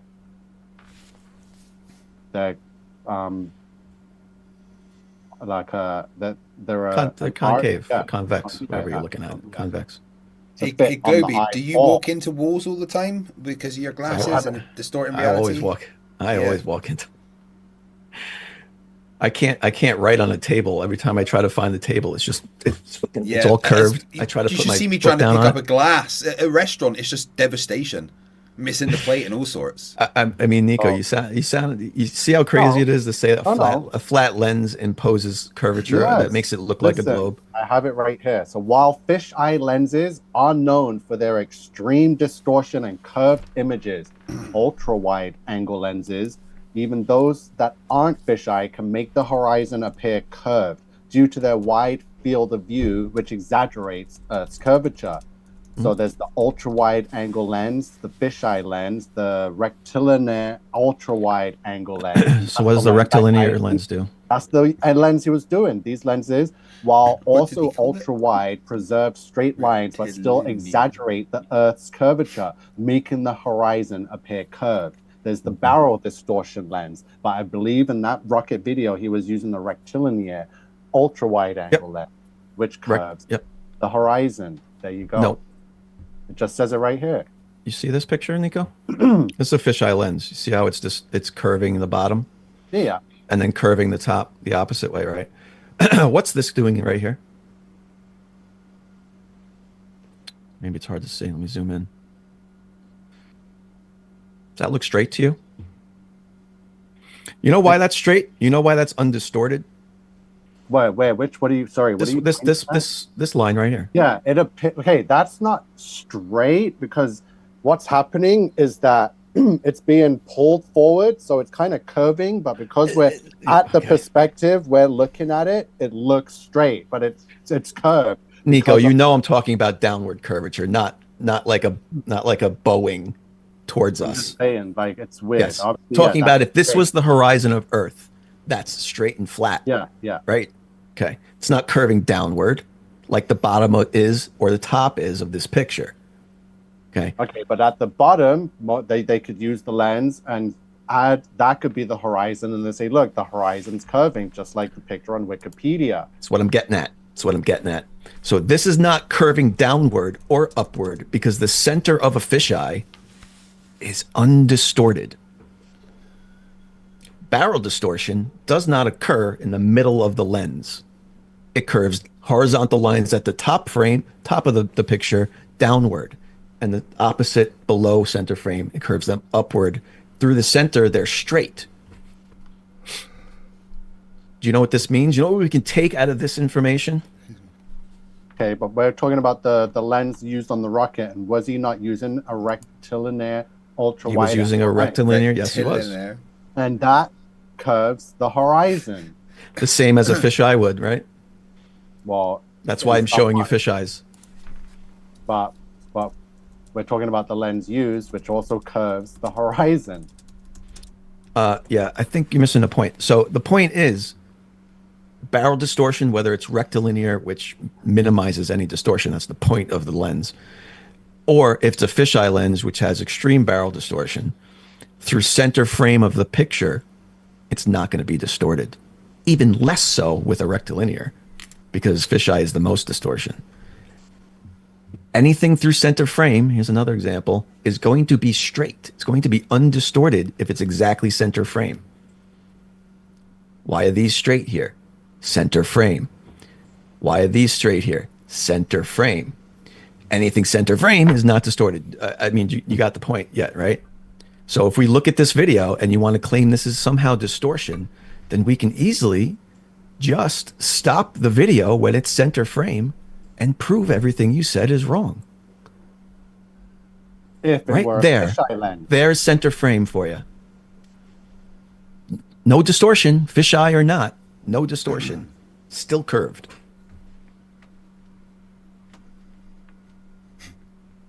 If this was this, it would be straight. If it was a flat horizon, it would be straight.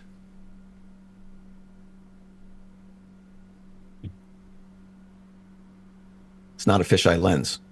And if it was a fisheye lens, as it went up here, it would be more curved than it is. And if it was down below center frame, it'd be concaving. It would be bowing up like a smiley face here. Matter of fact, while you're contemplating your life choices right now, I'm going to show you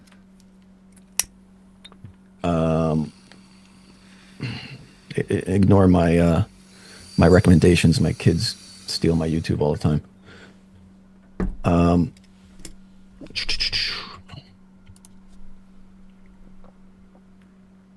Little piggy balloon high altitude. You're a bit quiet there, Nico. You seem stunned. Everything okay? No, I'm happy. I just pretty much debunked that whole rocket video with the rectilinear lens as exaggerating the horizon. I don't know why we're bringing up fisheye lens, but did I step out? It up? Oh, I must have stepped out when you debunked. It's not the only lens. Whether it's fisheye or rectilinear, you're claiming distortion curves horizontal lines. Yeah, and so exaggerate a curvature. It's all the same distortion. It's just levels of the distortion.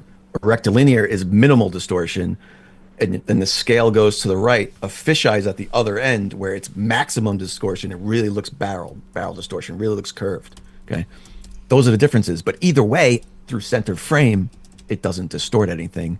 That's what I'm showing you. Now, what I got on my screen here is a flat Earth video from Flat Earth Pages. It's 121,000 feet. Okay, you guys show this thing. You might have even shown this. I don't know. I've seen it all the time. Okay, they claim this is flat Earth, right?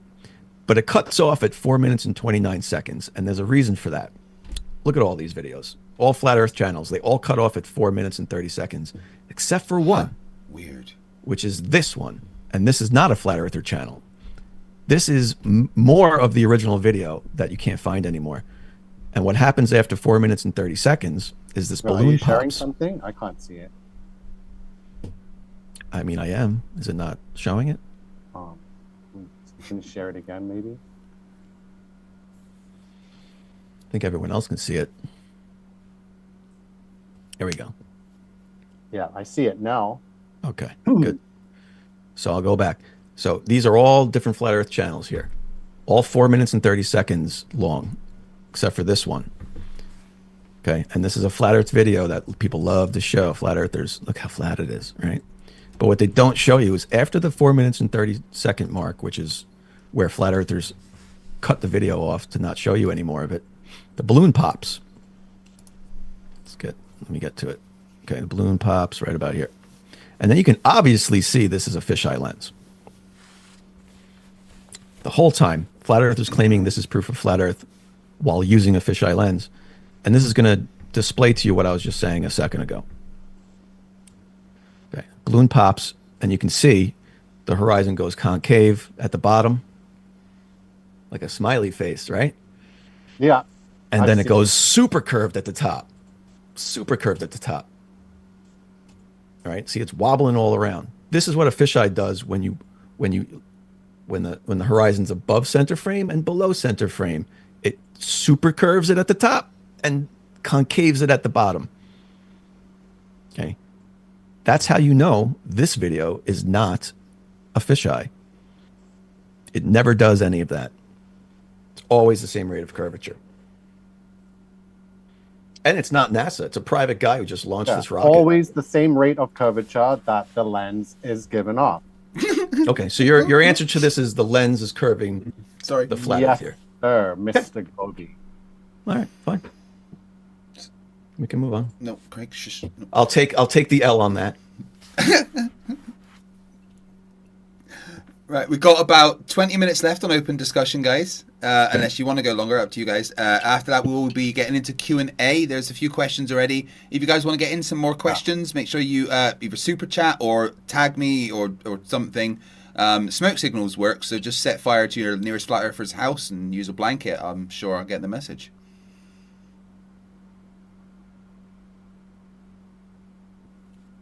Okay, you brought up spin. We don't feel the spin. Yeah, Michelson project, the Sagnac project, many projects, no curvature, we're stationary. And still to this day, with all the modern tools, no one can prove that we're moving or spinning. All we keep doing is proving that we're on a flat, motionless plane. So, would you agree that feeling spin is a sense we have, one of our senses? Yes.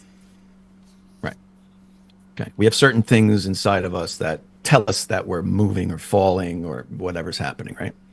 Well, look at our bodies. Look at the way the human body's made up. We're 70% water. If the world was spinning, we'd be a disaster. We wouldn't be able to function. We would just be peeling apart. Yeah, my stomach at the moment, if I could stand up too fast, I might throw up. You know what I mean? It's that sensitive. So if we were on a spinning ball, could you show us? Then yeah. Stand. Yeah, do it right now. Let me see. Go. That's an over exaggeration, but in certain scenarios, if you're in a car, I want to see you go over the hill and the car raises and goes down, up, down quickly. You get that sensation. It's like, whoa. But that's happening pretty quick, right? Right. So how'd the name come off the back of your jacket? Did you switch jackets? No, that's on there. Oh, I thought I didn't. Oh, it's up high. I didn't see it when you spun around. Did your mum iron that on for you, Nico? Yeah, whatever you want to claim and believe and keeps you happy. Yep, Mummy ironed it on. I was just wondering, because I don't imagine you're allowed to use hot things without someone around, are you? Yeah. So you got to unplug it. You got to make sure you unplug it, Nico. Yeah. When you're done. Thank you. So all right. So listen. So because you don't feel the Earth's rotation, that is your proof it's not happening. Well, yeah, and amongst other things, while doing other things that are supposed to counteract and go against or with that motion, you don't feel it, right? Okay, but you're talking about feeling things, feeling this, feeling spinning, whatever, So, feeling falling. Okay. So if the Earth is spinning, so let's take motor racing, for example, Formula One, they calculate in certain corners where a car is driving so fast, straight line, and then they go around a corner, they'll experience 5 G forces. That's 5 gravitational. Yes. So they can measure that from a car just going that way. Where's the measurements and the science for the Earth spinning? How did they get 5 Gs from one corner, but they can't give us a full explanation of the Earth spin with this, I'm guessing centrifugal force and all this stuff, right? We're too small to feel it. The Earth's too big. How long do you estimate it takes a stock car in NASCAR to go around the track one time? You ever go to one of those things? It's crazy. Yeah, I've seen a lot of racing. Yeah. Let's say a few seconds. Yeah. So the speed. They're moving. There's all kinds of science and physics involved, right? So that's my point, though. From one point to get around back to the same point takes. Yeah, I don't know. It's amazing. 20 seconds. I don't even know. I'm guessing. Yeah, 20 seconds. 20 seconds to do a lap around an oval. For the Earth to do the same thing, it takes 24 hours. So imagine going to a stock car race and watching cars go around the track one time every 24 hours. Woo! Would you pay for that? No. No, it'd be boring as fuck. Nico, right? You had to think about that answer. Yeah. Look, you know why you wouldn't pay for it?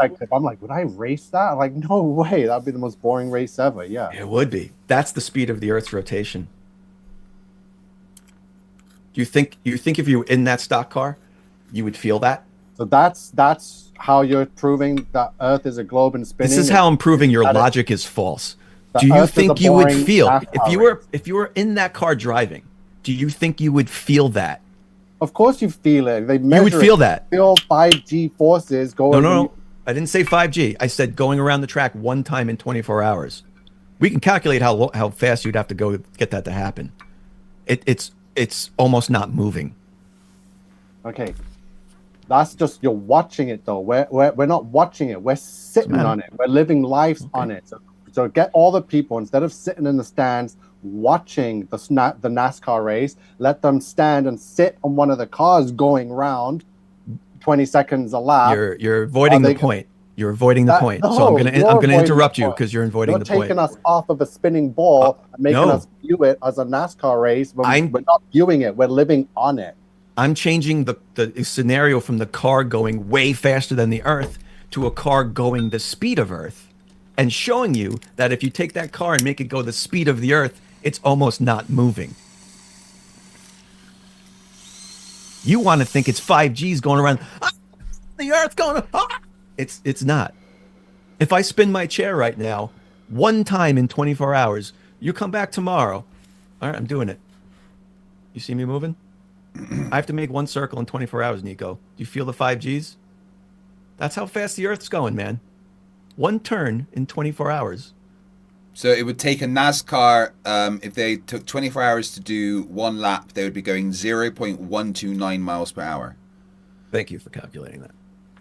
Okay, so do you think 0.12 mile per hour you would feel that? We are on that NASCAR.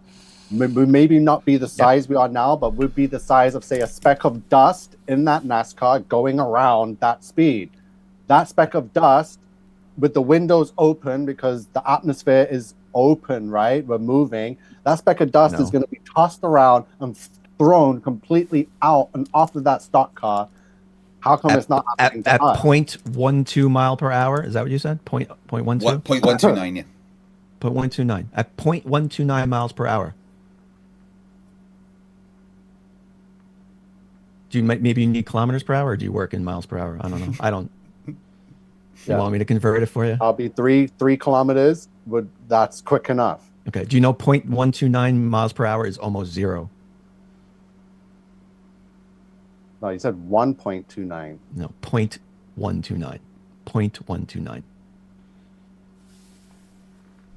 So that's a calculation as the equivalent of the Earth's 666,600 miles per hour cut down to scale. I don't know. And who came up with that? Craig came up with that calculation. Another fish story. Okay. I mean, I didn't invent the maths. Yeah.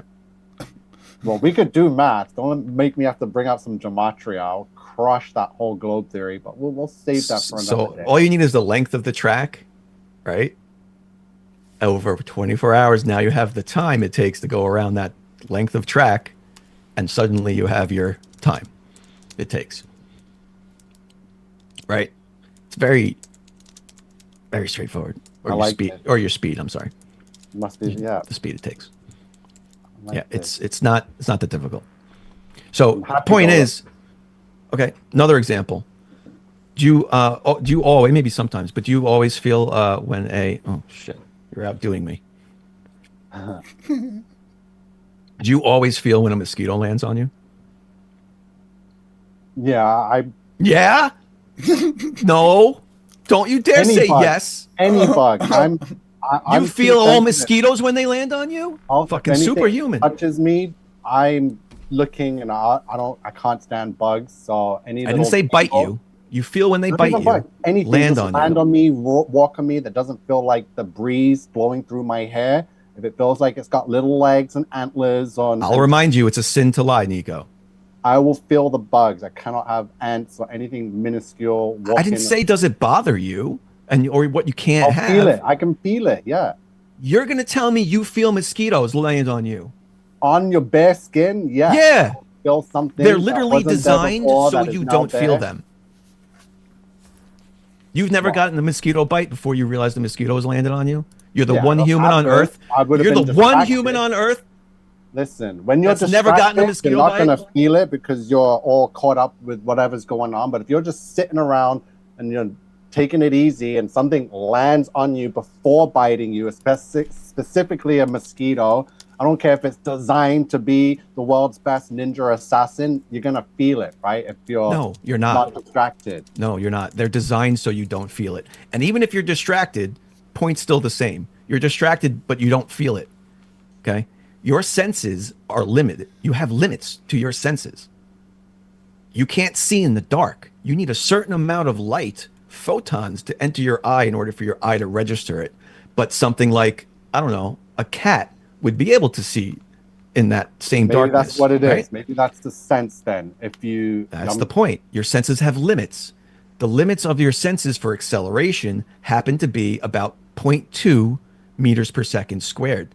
This has been tested and studied. For rotational acceleration, 0.2 meters per second squared.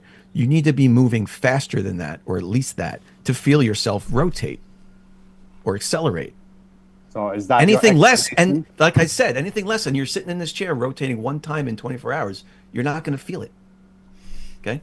So is that the science you're going to use to explain away the 8 inches per square mile that we can't? No, this is the science I'm using to explain why the Earth's acceleration, rotational, the centripetal acceleration. I know what you're saying. No, you don't. The centripetal acceleration of the Earth is 0.04 meters per second squared. So because it's way less rotation than the minimum. 0.4. And because the Earth is spinning at that speed, that's why we can't calculate Earth's curvature at 8 inches per square mile. Not what I said. The damn thing is spinning, right? Hold on. This is getting bad. Hold on. I never mentioned Earth's curvature. Let me see the chats. I see all these nib-knobs in the chat talking their nonsense. You all are getting school today. Education. Dr. King Nico in the house. Okay. I just want to check. Is it the Earth's curvature is 8 inches per square mile, Nico? Is that right? Yes, 8 inches. You can calculate the Earth curves 8 inches every 8 inches per square mile, and that can't be calculated. I'm guessing because Globey just gave us the spinning Earth science that makes sense. If the Earth is spinning that way, then we won't be able to calculate it because it's constantly moving. Hold it closer to the camera, Globey. If you're trying to mirror it, here we go. There we go. Holla. Focus, you son of a gun. For $1. Well, my camera doesn't want to focus, but you can read that. Here's your straw man card, Nico. Okay. I never said that had anything to do. You want me to read it? You know what a straw man is, right? No. Misrepresenting someone's arguments to make it easier to attack. So I never mentioned any of that had to do with Earth's curvature, precisely. But the Earth's rotation is not felt because it's less than the minimum our senses can detect. So, and that happens because the Earth is so big. So is that because we're on the surface? What about when we're flying, or if we're NASA astronauts and if we're at the moment of leaving Earth's atmosphere, at that point, will you feel or experience some kind of motion from the Earth or see it? Because you're right on the edge of space and the Earth is moving. So if you're leaving it, how do they stay within its motion and spin if they exited it? So how do NASA, and how do they get back onto it on something that's moving and spinning so damn fast through endless space? I'm going to play the Dunning-Kruger card. Can anyone else smell? That's the best toast? I can do to that. I don't even know what you asked. Globey, do you smell burnt toast, or is that just me? He's going to take that as a victory. Look at him. Oh my God. The narcissism of flat earthers never ceases to amaze me. Biblical earther, because the Bible is the truth. God wrote it and gave it to us, and I'm just here proving it, baby. And everything. Okay. I know. It's amazing. I see so many chats. I see that's my name. Don't wear it out and don't misspell it. Okay. Well, look. So if you're accelerating away from the Earth, you're going to feel that because you're accelerating faster than your minimum senses can detect.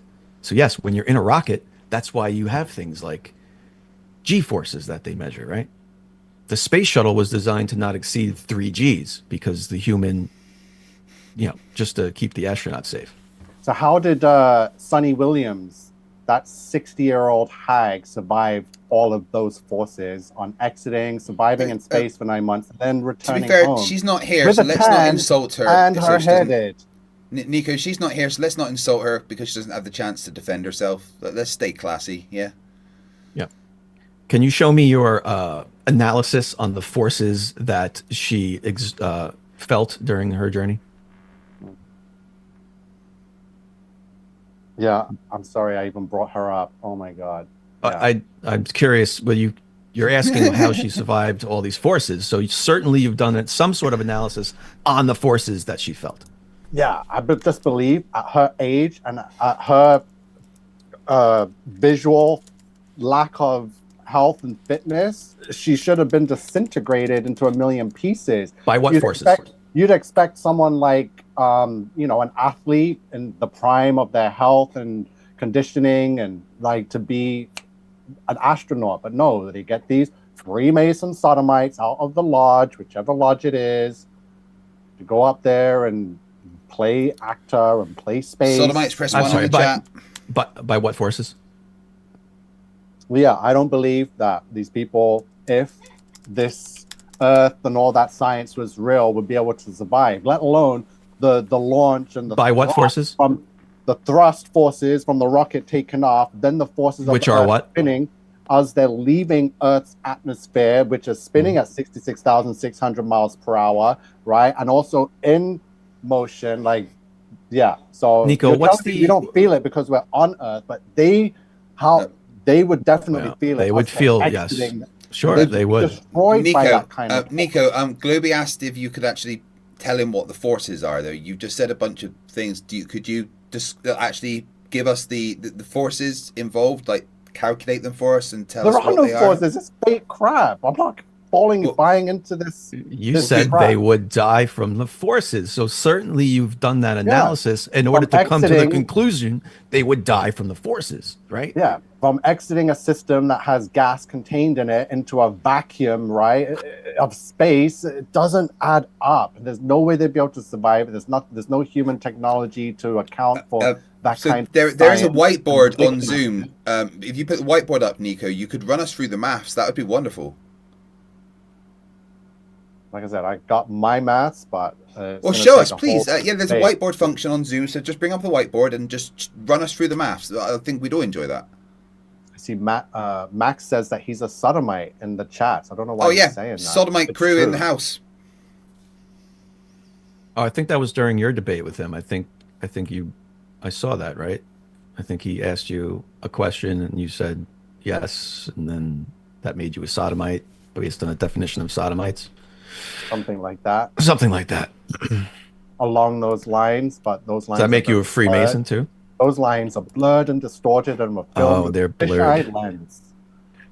Right, yeah. So you right, can, Nico. if you click more, you can bring up whiteboard, Nico, and then just just type the maths. Show us the maths of the forces That's not involved. my science. I'm trying to prove here. I'm saying that stuff's fake, so I don't need to. How would you calculate the force? What is the formula for force? Exactly. I'm waiting to see those numbers from NASA and how Sonny Williams were able to survive those forces and the thrust and the. I Don't you think it's a bit disingenuous for you to come to a conclusion question there, yeah. that they would die from something if they did it because the forces would kill them, but you have no idea what those forces are? Don't you think that's disingenuous? There's a lot less forces that we can calculate on Earth that people would die from, let alone thrusting into space and dealing with that kind of those kind of math and numbers, right? Again, don't you think it's disingenuous that you're concluding that without knowing anything about it? No, I know too much about it to know that. So then what is it? I'm asking you what it is. What are the forces? The only thing they survived were acting in a studio and survived the Chinook helicopter flight from the base to the ocean. No. I didn't ask you more conspiracies. I asked you about the forces. The forces. I don't want to do it, but if you keep changing the subject, you're gonna get the keys. Okay, what forces are you trying to get? The forces. You said you know which forces. We've been talking about them for 20 minutes. The forces on the astronaut launching into space. Yeah, what forces would have killed her? Yeah, you said that she would be disintegrated into pieces, alone, I think. He did say disintegrated. As they're leaving Earth's atmosphere that is spinning and moving. At a certain speed, we're getting closer. At a certain speed. Yeah. Right? How come they're not getting crushed by these forces that are moving at such high speeds and they're only in a human man-made rocket, right? So how are they able to survive exiting Earth's atmosphere and get to this space, to the space station, to view the Earth and still, be a part of all those forces? So that's what the science doesn't make sense. And let me guess, there's more science that's created to be like, oh, but there's still a part of the tail or the slipstream that the Earth has. You haven't fully left it. So after the atmosphere, let me guess, there's a tail that you can still drag along with the motion of the Earth. You hear the fish story they're trying to pass on? I saw you look up at him. I saw you look up at him for a second. It worked. There we go. Forces. You're on some stories. You're on stories. Okay? Yeah, to fit the magic and the Disney that you guys are trying to pass off. Okay. All you have to say is, I don't know what the forces are. I can't calculate the forces. I'm assuming that she would die from these forces because I just have to say some nonsense. I'm a flat earther. You could have just said that. Instead of trying to you're there in a NASA shirt and those forces never once crossed your mind that your mind was allowed to let this person fake the story, go up to space, stay there for 9 months and come back, and you had no questions whatsoever. I believe I specifically said that the space shuttle was limited.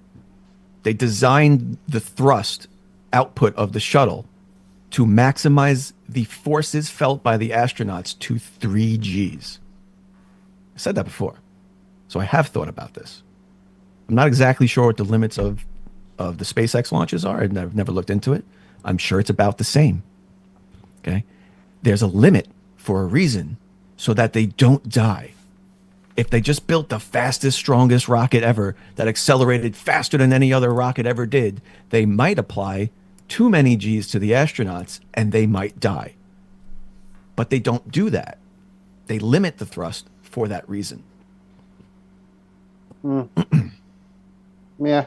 And you can calculate that based on the acceleration profile of the all these calculations shuttle. are coming out. They'll be coming out. Maybe not right now, but I'm gonna stuff. Do you think you could give us a date that we could look forward to? or a rough estimate, maybe? That'd be wonderful.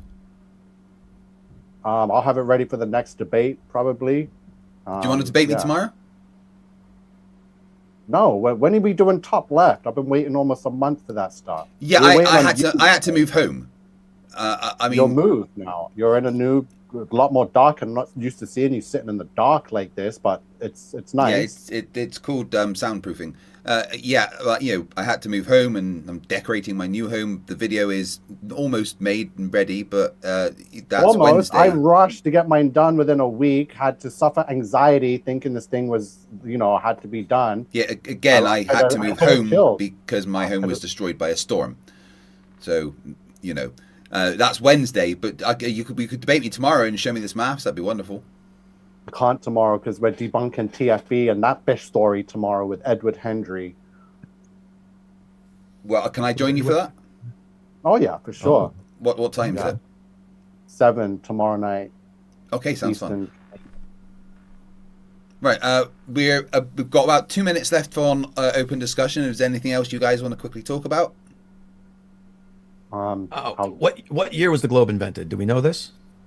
Oh, you want to speak about... Okay, let's speak of creation. So, the Bible says, according to genealogy, Earth is 6,029 years young. Earth was created 4,004 years before Christ. So, from Adam to the Great Flood brings us to the year 1656 Anno Mundi, since the year of the world. Jesus was born... Okay, all that's great. All that's great. We only have 2 minutes. I didn't ask the history of the Bible. I asked, when did whoever's in charge invent the globe to start pushing that lie? I don't know. You tell me. What did it sound like? What did this big bang sound like? Kablam, not kaboom. I was asking you. I didn't know if the Freemasons did it at some specific point. The universe came into existence through kablam.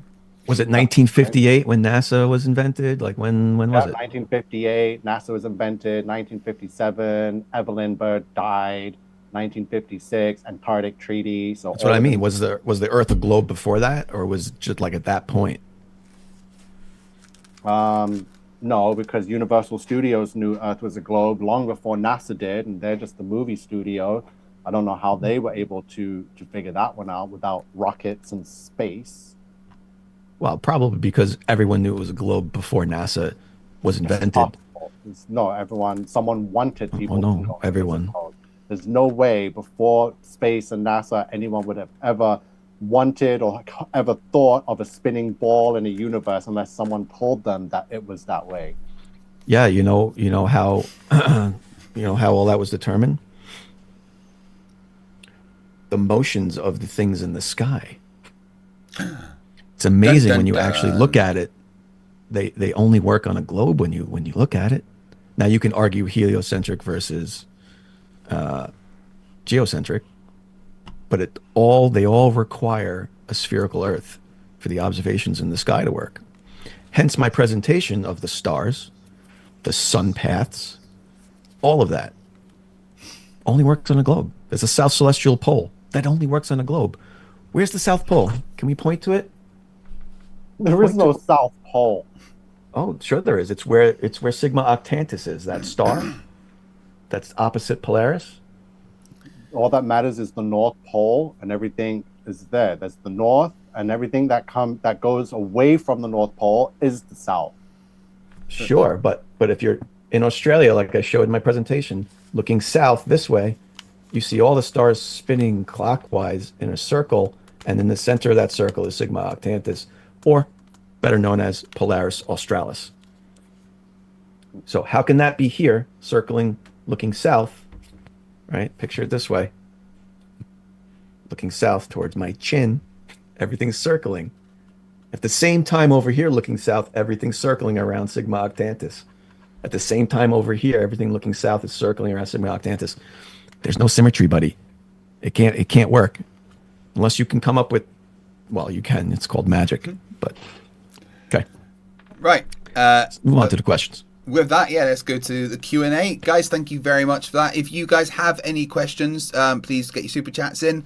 There is currently a super chat goal. If we get another 14 super chats, then me and Nico will do a push-up competition live. There we go. Yep, get those comments and super chats in, you sodomites. So how many push-ups do you think you can do in a row, Nico? I don't know. I could safely say 40 to 60 at the moment. I'm not trying to brag or show off, but yeah, there's nothing special. Right. You can, maybe it's more. You I can don't know. angle your camera down and show us. That'd be amazing. Yeah. 3 Ron for $2 says, Nico, why are you so clueless as to how bad you are at debates? Well, I'm not a debater, but because I am debating against liars and masons, and I'm using the Bible and the truth, this has become easy for me, and it's amazing to become the Mike Tyson, the most unbeatable person in the debate community. It's mind blowing. So I'm grateful Mike Tyson for this get beat opportunity recently to give by a spanking Jake to Paul. all these globe shills. So what you're saying is you could get beaten by Jake Paul. Well, yeah, when I'm like 70, maybe if I'm desperate for money, then we can rig something that way for sure. So which point did I lie about tonight, and can you prove I lied about it? No, the points you came were points that the lying government, the lying science, and the research that was created to be science and be fact, right?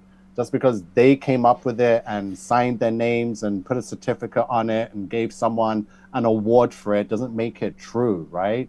So because people would believe that, because the science community says this is, it's got a red tag on it, it's got to be, Harvard teaches it, So I'm not lying, but the science I'm basing my facts on are lying. You're regurgitating lies. That's it. That has been passed off as truth. But I didn't say anything tonight that had anything to do with government science that's indoctrinated to me. You're wearing a NASA top. It all comes from these organizations, these entities. But I didn't bring up any science. The sun paths aren't science that I was indoctrinated with. You can go observe the sun yourself. How does it turn to your left from Australia? Or say you're in South America and you're looking this way. Australia's over there. The sun's going towards Australia. It has to be. But it doesn't set that way. It always sets this way. It sets that way. All the time. Things like this are impossible. Yeah, just shrug your shoulders, Nico. Hey, Nico, I've got a question for you. Objectively, what is worse, wearing a NASA top or having your mum iron on your name to your not military top? I like my name. I'd rather wear my name than NASA's deception name. So right. Yeah. You ever notice when you go to events, you're the only one with a name tag?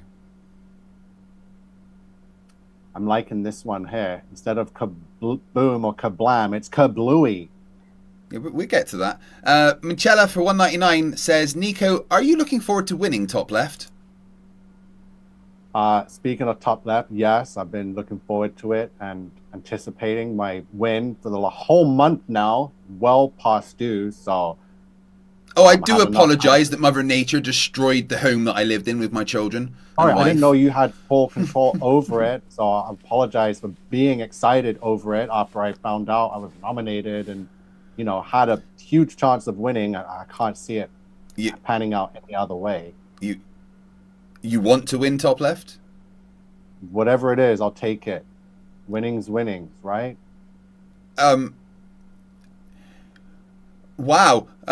Jack Fetter, $1.99 says, Nico, how come you're so arrogant? Are you like the king of the arrogant, ignorant idiots? No, I'm just here bringing the truth. If that comes across as arrogance to you, then you're obviously submerged in too many lies. And if you've been watching this guy for too long, then yeah, I think that's exactly what it is. Talking about lies, Andreas Eldritch 56 says, Nico, you claim the earth is exactly as the Bible describes. Since when does a circle have 4 corners?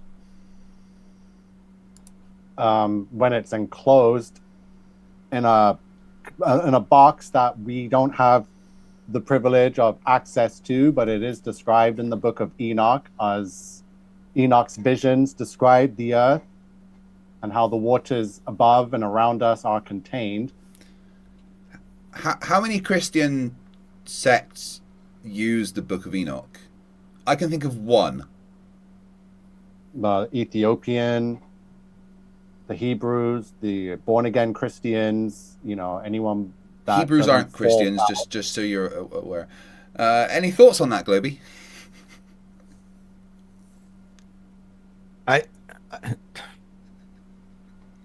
Yeah, No. he makes you brain switch off, doesn't he? It's amazing. With their first it's super fantastic. chat. Can I let me just okay, if I read a science textbook, Nico, and it's written, by whoever, whatever scientist, we're not going to believe that, right? Or at the bat, we should verify these things, right? Especially since a lot of these people in the education system are Freemasons, right? The Rockefellers. Yeah, right? we're learning. So we don't want to just believe things that are written by these people without verifying. I would agree with that. We shouldn't just believe what we read, right? I would think you would agree with that. So who wrote the Bible? So this is how it goes. Obviously, back then there was a connection with God. Man could speak to God and hear the voice of God, and God could speak to man. How? Obviously, the Bible talks in Genesis of how Adam, Eve, and God, there was full-on discussions between man and God. There was a spoken word, and then after they fell, that connection obviously got cut off. But before it got cut off, God commanded his word to be written, and this is how we got the Bible. So it was written by man who was able to still have communication and hear the voice of God and communicate with him and write down what he requested of them. But you learned what you just said to me from those men who wrote that in the Bible. So if I was writing the Bible and I told you, believe me, I talked to God, therefore God told me this is true and this is the word of God. That's called begging the question. Or if you can read this backwards, it's called Antith Gwipith Narupt. I can't read backwards. It sounds better that way. Kind of does. Sounds like from Evil Dead. Hey, Nico, a lot of the chat are asking, where's your cap and can you please put it back on? Oh, yeah, no hat today. So when I wear the hat, everyone's like, oh, take off the hat. Why are you wearing a hat? Why is it Yeah, forward? they regret saying backwards? that. They're all saying, we understand why you wear a hat. I don't get it. Immortal Merc, with their first super chat on the channel, popping their cherry, says, Nico, do you believe everything the Bible says? Absolutely everything the Bible says. It has shown me the truth. Why would you not trust when it has shown you? It's never lied and never been wrong. So according to the Bible, pi is 3. Is that right? 3.14. No. According to the Bible, pi is 3, not 3.14. Just 3. Then it's 3. Oh, right. You just broke the universe. Good job. Oh, so pi is for the universe, which doesn't exist. I get it. Yeah. Oh, right. You've just got the puny god that can just create a snow globe. I see. Is that right? What about you, Globey? Do you think everything the Bible says is true? Yeah, what are you guys' thoughts on the Bible? Am I the only one here that reads the Bible and trusts in its word? I tend not to believe a book written by a bunch of men that told me something exists without being able to verify it. Sounds good. If you want to take the word of those men as facts that they were speaking with God, go ahead. The Bible, in a lot of ways, has some very helpful things in it for people's general lives. It's great. Go for it. But it's not the word of God. I'll take that book over any modern science journal textbook, which was written by men, that was funded by government, that say they performed an experiment and shared the results. I'm not taking their word for it. But you just said written by men. The Bible was also written by men. Why is it not okay here, okay there? Those men were funded by God and his word. Science by and God. these modern men are funded by government. Says Government is them. not God. What- Government do How did consider God? How themselves did God fund people? Nico, bad brain sore. Nomadic for $5 says everything Nico said about the pyramids I made through CGI and sets. Nico, can you prove me wrong? What about the pyramids? That No. They're saying that they created the pyramid hoax. They created all that stuff that you've seen recently. And can you prove them wrong? They did it as a joke. these theories of cities and underground structures beneath the pyramids have been shared by Not the flat question I earthers, asked. biblical earthers, long before this past week. And Yeah, he hosts, created them ages ago. whatever That's what he's you wanna saying. call it. He created all those images that you've seen. Can you prove him wrong? Whether he created them or not, the idea and that theory has long been known and discussed and theorized between truthers regarding the pyramids and the desert that was once flooded, which is why it's a desert, right? So Yeah, but he's saying he started that theory. Oh, okay. So can you prove him wrong? No, he said he did it. He did it. There's nothing to prove wrong or right. Doesn't change that I knew with or without his theory being created or not. Why do you believe the scientists using technology invented through indoctrination who scanned the ground using technology that never would have existed had school not existed? Oh, I'm not believing that. I'm just saying. Why do you believe them?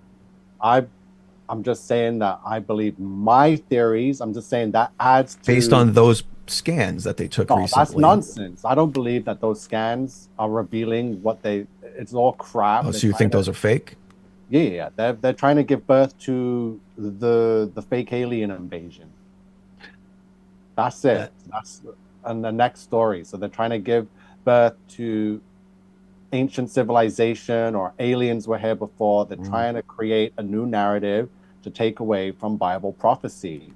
But my narrative is proving that is Bible prophecy, but they're trying to cover it up. But I'm not saying that structure is what the radar is saying is under there. It's clearly something else, but they're not going to tell us. They're going to give us another fish story, get people talking and discussing and coming up with a whole bunch of new theories and nonsense, anything that's not Bible prophecy and truth. Oh my God. Oh shit. Something long enough to put around my throat. Yeah. Right. Zerkane for $5 Australian says, Nico, did you follow along with everything that Globey said? Yeah. In the opening, I guess you saw. Yeah, in his opening. We followed him with all his presentation, his slides, talking about. Could you just briefly, in 30 seconds, give us the main point that Globey was making? Yeah, it was all a fish story. That's it. Well, no, that wasn't the point that Globey was making. That's what you think. Could you tell us the point that Globey thought that he was making with his opening? There was one big thing he kept repeating. Could you tell us what that was? The flight paths of the northern southern hemisphere were symmetrical, which proves a globe, which is, that's it. Like, if I was trying to prove a globe and was convinced it was real, I'd come with a video evidence. You don't need to come with animated images with the ball cut in half. It's just, that's not going to convince. There was a two-word phrase that Globey kept using in his opening. He kept saying it over and over. Could you tell us what that was? I think he made it quite clear. I was just wondering if you were listening. I don't know which phrase you're referring to, so you can go ahead and just tell us what that phrase was. He kept saying, well, Globey, do you want to tell us? No. No? Well, I'll tell He's not going to listen the second time. No, true. He obviously didn't hear you say globe symmetry a lot. Yeah. He didn't catch that. Not once, obviously. I just said that, the symmetry of the globe, north and southern hemispheres. We said the flight paths, but there was a whole bunch of examples tying together an overarching theme of we can't have all of these observations unless the ground we're standing on is symmetrical in both the northern and southern hemispheres. And that's just a fact. The length of those runways, how can they have the same? They were only 2 minutes and 30 seconds apart in longitude, both north and south, the same amount, and they're the same length. How is that possible? When the longitude lines on the flat Earth go like this, they get wider as you go south. They get wider. That distance should be growing. You would never find, if you actually tried to apply the coordinate system of the Earth on a flat Earth, you would never find your location. That's why they do transforms. That's why spherical coordinates are transformed to Cartesian flat Earth coordinates on this map. But why doesn't the GPS do that when you're following a GPS? I bet you've used one to get somewhere. That GPS is using spherical coordinates to calculate the distance you're driving using the Haversine formula, which is the distance over the arc of the globe. All of that is impossible on this. Sorry. Any thoughts on that, Nico? Or should we move on to the next one? I think we can move on. Whoever's got questions, but yeah, I see how convinced he is by that science. It's unbelievable, but I can say I'm a witness to this cognitive dissonance. Those are big words for you, buddy. Draco Fire has been a member for 55 months. Says she member on my 55 till I mumps. I've done this joke before, haven't I? Off to the gym with me. It's Draco Fire that inspired me to start getting guns. So thanks, buddy. Immortal Merc 199, pop in their super chat cherry, says, Nico, can you remember to bring actual evidence? Oh, wait, no, you didn't, did you? Nico, you do realise that in your opening you didn't bring flat Earth evidence, you just brought things that you thought were wrong with the globe. You are aware of that, right? I wrote them down. Much. No detectable curvature. We feel no spin. And flight times prove flat Earth because Earth spins. I don't know how that tied in.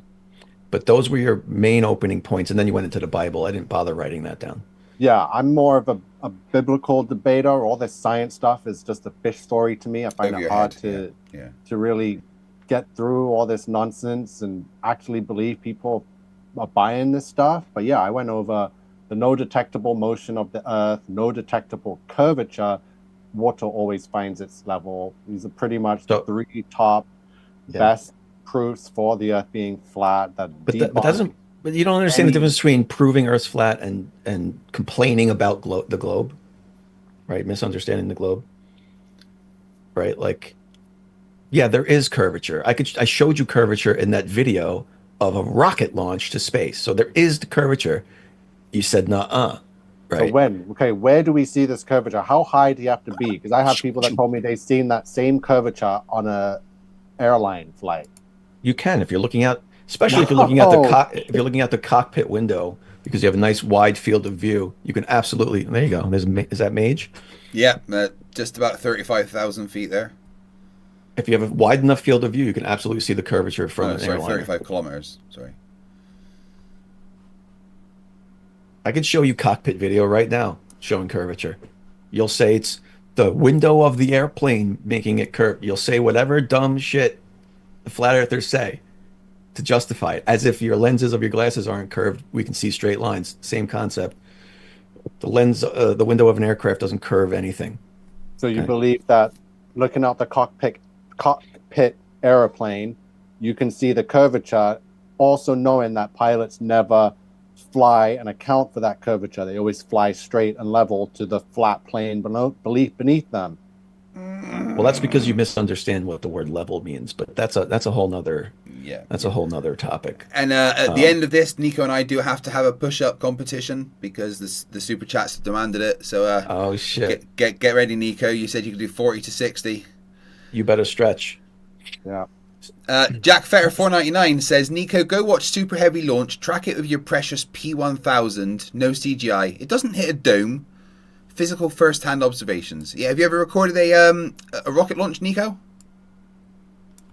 No, I haven't recorded any sort of rockets launching. Never seen Why not? one. I don't live near any of the NASA bases. You have a car? Yeah. Are you allowed to drive? Yeah. You got a license? Yes, I do, but I'm not driving to 9 hours. The most I can drive is, say, 2 hours. So, yeah, I'm not a big... They gave you a license? Long driving. Like you Plus, passed he's the not allowed to driving use test. GPS, so... Yeah, no, or any kind of globe navigation at all. Yep. You have to navigate by the stars somehow on flat Earth math. Yeah. Or does your mum normally drive you places? No, I just not nowhere to go anyway. And if I do go somewhere, I'm making sure it's not far. And if I do... Is that what your mum tells you? Nico, Nico, there's nowhere to go. You don't need to go outside. Yeah, it's too dangerous out there. Gary OW £5 says, I can... Sorry, go on, Globey. I was just going to say, it's a very short crusade when you can't leave your house. You don't go more than 2 miles away from your house. Your crusade isn't going to get very far. I guess he's won because there's no one there opposing him. His mum's like, yes, dear, you're the king. Gary IOW for £5 says, I can see the sweat breaking out on your forehead, Nico. Have a... No, that's to me, actually. Have a beer on me to help with the pain. Yeah, hosting debates is hard for me because... I don't know, are aneurysms normal? They happen often. Tiles for $5 New Zealand dollars says, question for both flat and globe. Is the flat earth model a religious or scientific position? And is the globe earth model a religious or scientific position? Let's start with you, Nico. Is the flat earth model religious or scientific? Scientific. And the But you globe said model is religious, it's satanic religious. Yeah, that's how it's been flipped. Right. What science is supposed to be? The Bible is the actual real science book, and what people Right. So think Bible isn't religion; it's science. I see. Right. Yeah, it's truth. Truth is science. The science of the truth of everything. Not what science means. No. The ball, the globe is magic. It's made up. It's fiction or whatever. It's fantasy. So let's name the one scientific experiment they did in the Bible to prove it's flat. God is there created one? It. That's the science of it. God created it. What science did what God science use? is? That is the science. When you create something, that's the physical. Biblical science? Are we inventing a new term here? Maybe biblical no, science? We don't have to invent new things like modern science does with your refraction and your reflection and your centrifugal. You're wearing contact lenses, dude. How do you think they work? I'm blind as a bat. I want to be able to see. Yeah, but that's science. Refraction. Like Globey, same to you. Is the globe Earth model a religious or scientific position? It's all religious. God told me the Earth's a globe, and then I wrote it in a book, and I told everybody God spoke to me, and then everybody believed it because why not? You showed me that book. That's why I started my channel. Yeah, 100%. I have followers all over the globe. Yeah, the flat globe. The flat globe with the corners. Yeah. Well, if we're going to use the actual definition of science, I'm going to have to say the globe is all about science. There's literal pictures and video of it, but you can do your own observations and measure the curvature of the Earth if you like. That's Disney to me. Yeah, I don't know if you've watched much movies lately. Draco Fire, $2 says, random bullshit, go! He thinks that's what you're saying, Nico. Any thoughts? No thoughts on that. Just keep watching your Disney cartoons and believing it's the real thing and calling it science. I don't know what more to say. Todd's Tech Tales, $5 Australian. Nothing about sodomites? No, yeah, cool. Sodomite Club in the house. Press 1 if you're a sodomite in the chat. Todd's Tech Tales, $5 Australian. Are they going to show the helicopter picking up the capsule playing backwards? I bet the dolphins were NASA agents too. And Nico, do you have the timing of that video that you showed and the link to that particular? You said it was on Flight Radar. They want to know if you've got the link and stuff to that, or did you just watch a video and believe it? Still can't get that radar off their minds because it's real. You can. It went viral, so it's not going to be hard to find. But yeah, I already knew This is but they're asking, do you have the link to that flight radar that was shown in that video, or did you just found it?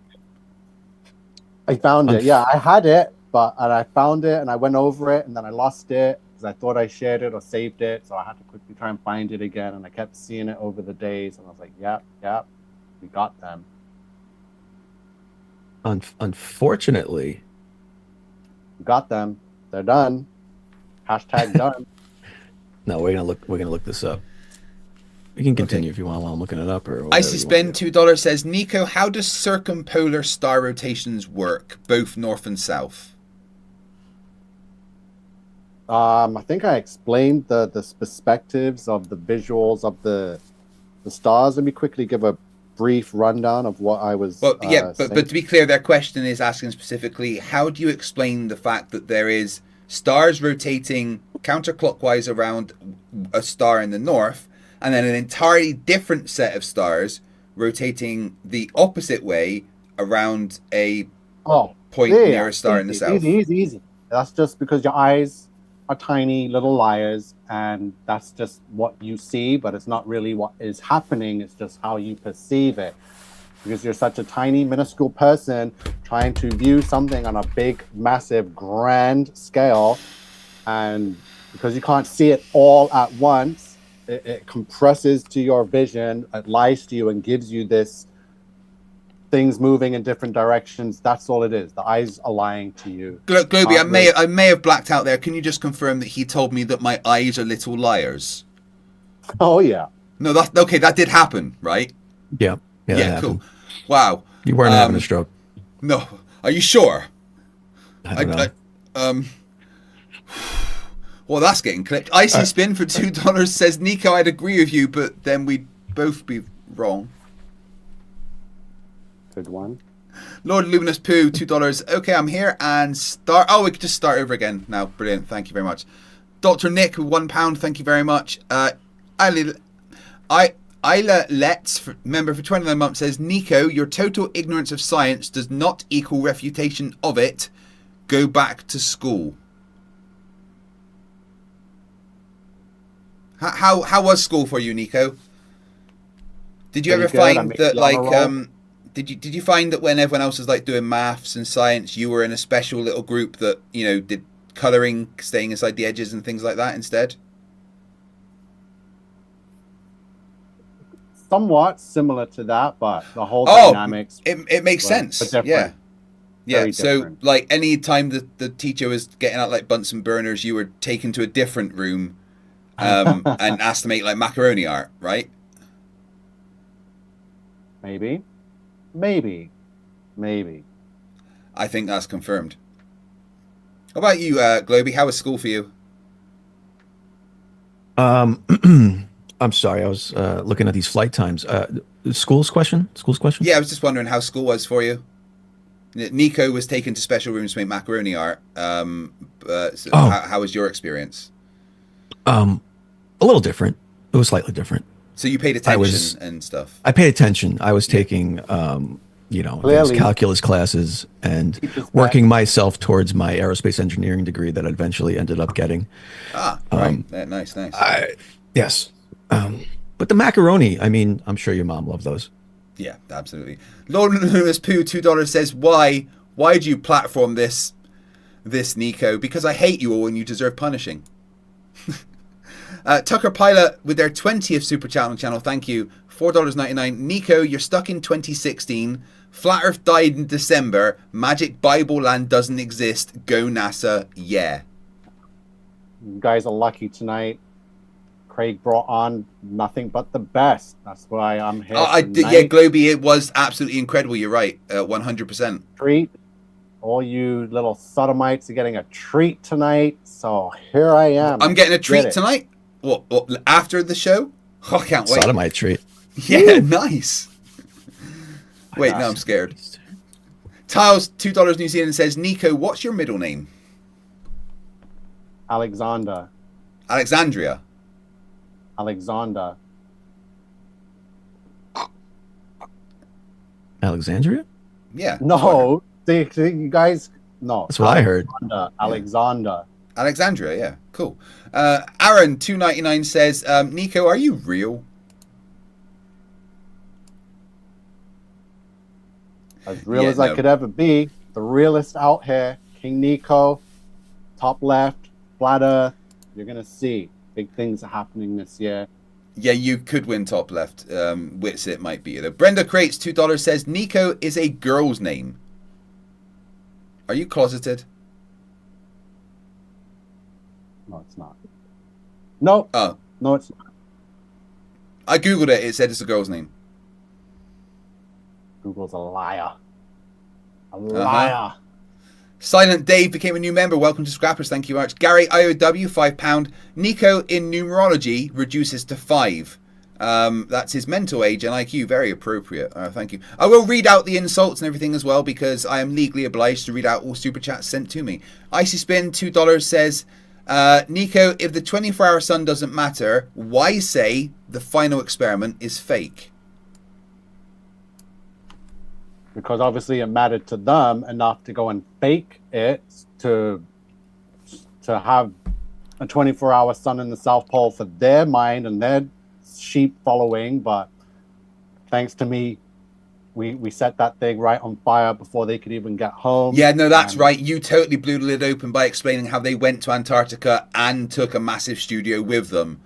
That's right. You blew it, dude. You busted us all. Oh, right. And then you pointed out how the marathon runners were actually the film studio crew. I mean, you got us, dude. What can I say?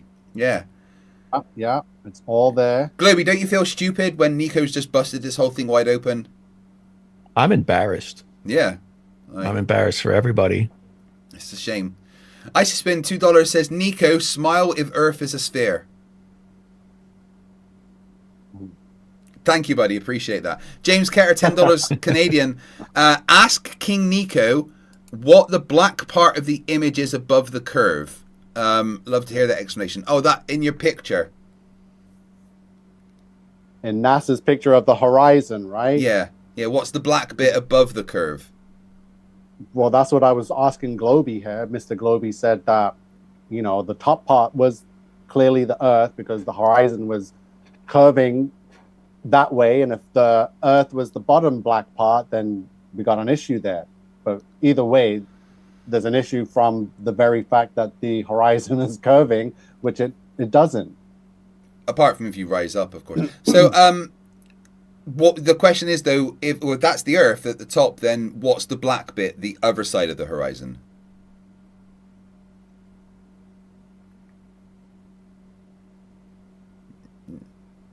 No?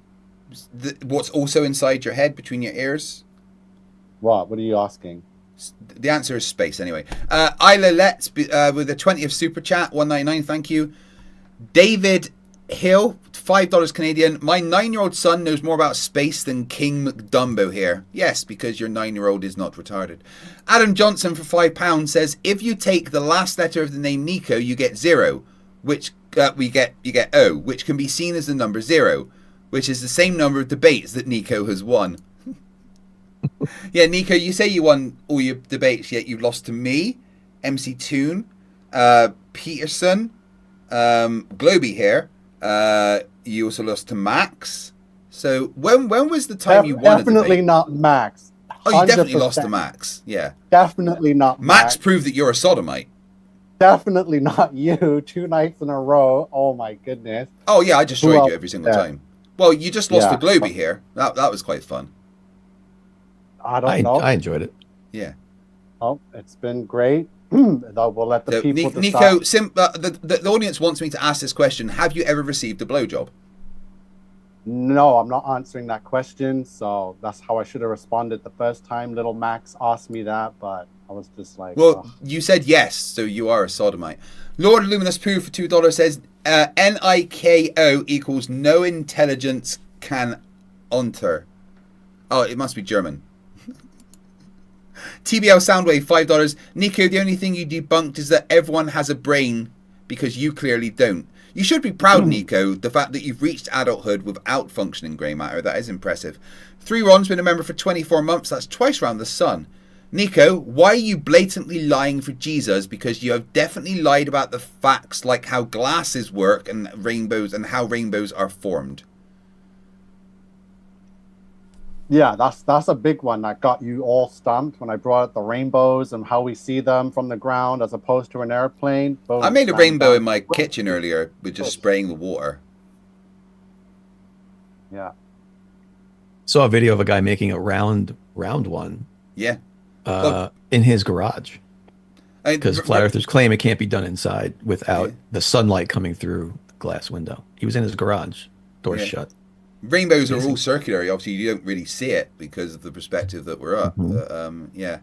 But Nico thinks that there's a magic pot of gold at the end, so that's fine. Lord Luminous Pooh for $5 says, Nico, you spent 10 minutes explaining. No, he says he just spent 10 minutes explaining to you how it's not the lens. Remove the caked-in stupidity from your ears, and maybe you'll understand something. Yeah, it's just an insult, lovely. And another one for Lord Luminous Pooh. To Nico, it physically takes 44 hours at the speed of light for a signal to reach the Voyager probe and back. Where is the Voyager probe? Floating on a balloon somewhere in the sky. So why does it take 44 hours at the speed of light for the signal to get there and back? God, the speed of light. Yeah 138,000 miles per second. Yeah, 1.21 gigawatts as well, right? Well, no, that's how much energy you need to travel back in time, you moron. Yeah. Space probing. So why does the signal take 44 hours to get there and back at 138,000 miles per second? It doesn't take that. There's no such thing. Well, it does. Any signal traveling at the speed of light or sound or anything. That's nonsense. So to be clear, nuh-uh. The one big N-O, no, BS, crock of fish story, nonsense.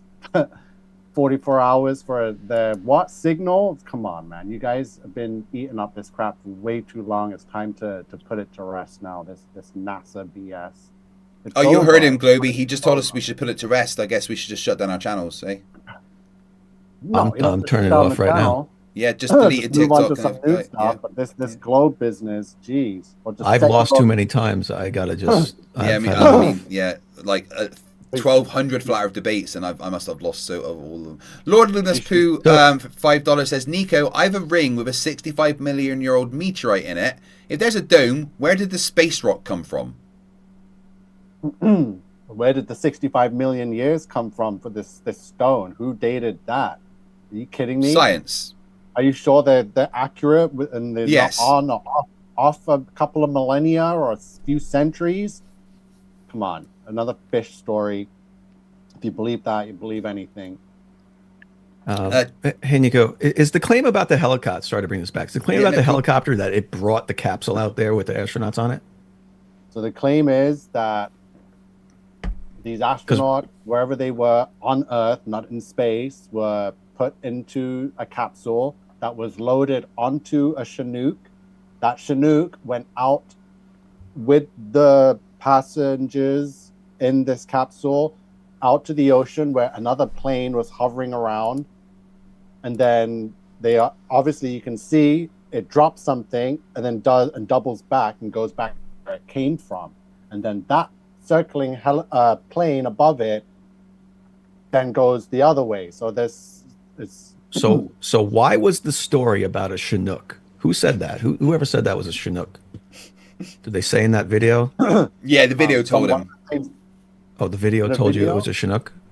I believe so. We can play it again. There's multiple videos. I just found that one. Thanks for asking. I'll take you up on that. Here's the video here. So I will agree that there is a helicopter there. I found it. And it's a NASA helicopter, correct? Like no one added in that NASA logo afterwards? That NASA logo just appears on the tracker? Is that how it works? What? No, it's a real flight. It was a real helicopter. Trying to find this thing. So if you look at it, This is where they landed. And I wanted to see what this was because this was the flight right here. Okay. It's so if anybody wants to go look it up, you got to look for NASA 442 on FlightAware, and you'll find a whole bunch of flights of that helicopter. Now, that helicopter is a Eurocopter EC-635 twin turboshaft. Now, here's the problem. That is this. That's not a Chinook. That's a single rotor aircraft, not a Chinook. It's capable of carrying 3,000 pounds above its own weight. So its takeoff weight's about 8,000 pounds. And the crew capsule weighs 17,000 pounds. So the guy who made this video not only lied to you about what type of aircraft it was, and they lied to you on purpose because calling it a Chinook makes it more plausible that it would be able to lift such a large thing and bring it out there. So lie number one. So wait, where does it say that it's not a Chinook? Where does it say that it's the? Oh, right here. You see it. You see that. Actually, see it. You see it right in this video. Actually, you see this picture. That's it, and it says EC-35. And if you look up on FlightAware, which I went to, where he got that video from, this is it right here. Tuesday. Here's the flight. Okay, and what about it's this one right here? See. Okay, now, and it tells you right here the aircraft type is an Eurocopter EC-635. Okay, and now tell us what plane was circling there that the helicopter flew out to meet in that location. So I'm sorry. I'm sorry. First point was you said the helicopter brought the capsule out with the astronauts on it. Well, it had something to do with it, yeah. Physically impossible. Physically impossible.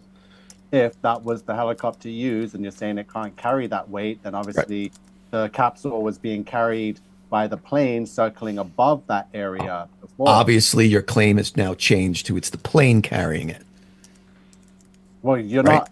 You can't concede that there's some suspicious activity going on here between. No. I think if astronauts are landing in a capsule out at sea, I think NASA is absolutely going to have planes and especially helicopters flying over the area, 100%, as a safety precaution, as a just maybe monitoring the situation. There's absolutely going to be aircraft over that area.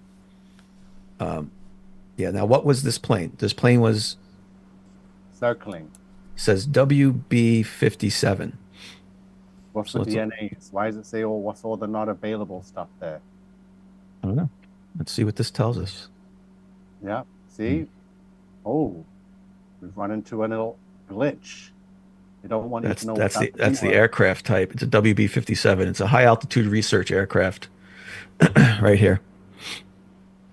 Particularly used for scientific missions, particularly those requiring observation. Ooh, that's weird. Didn't I just say that?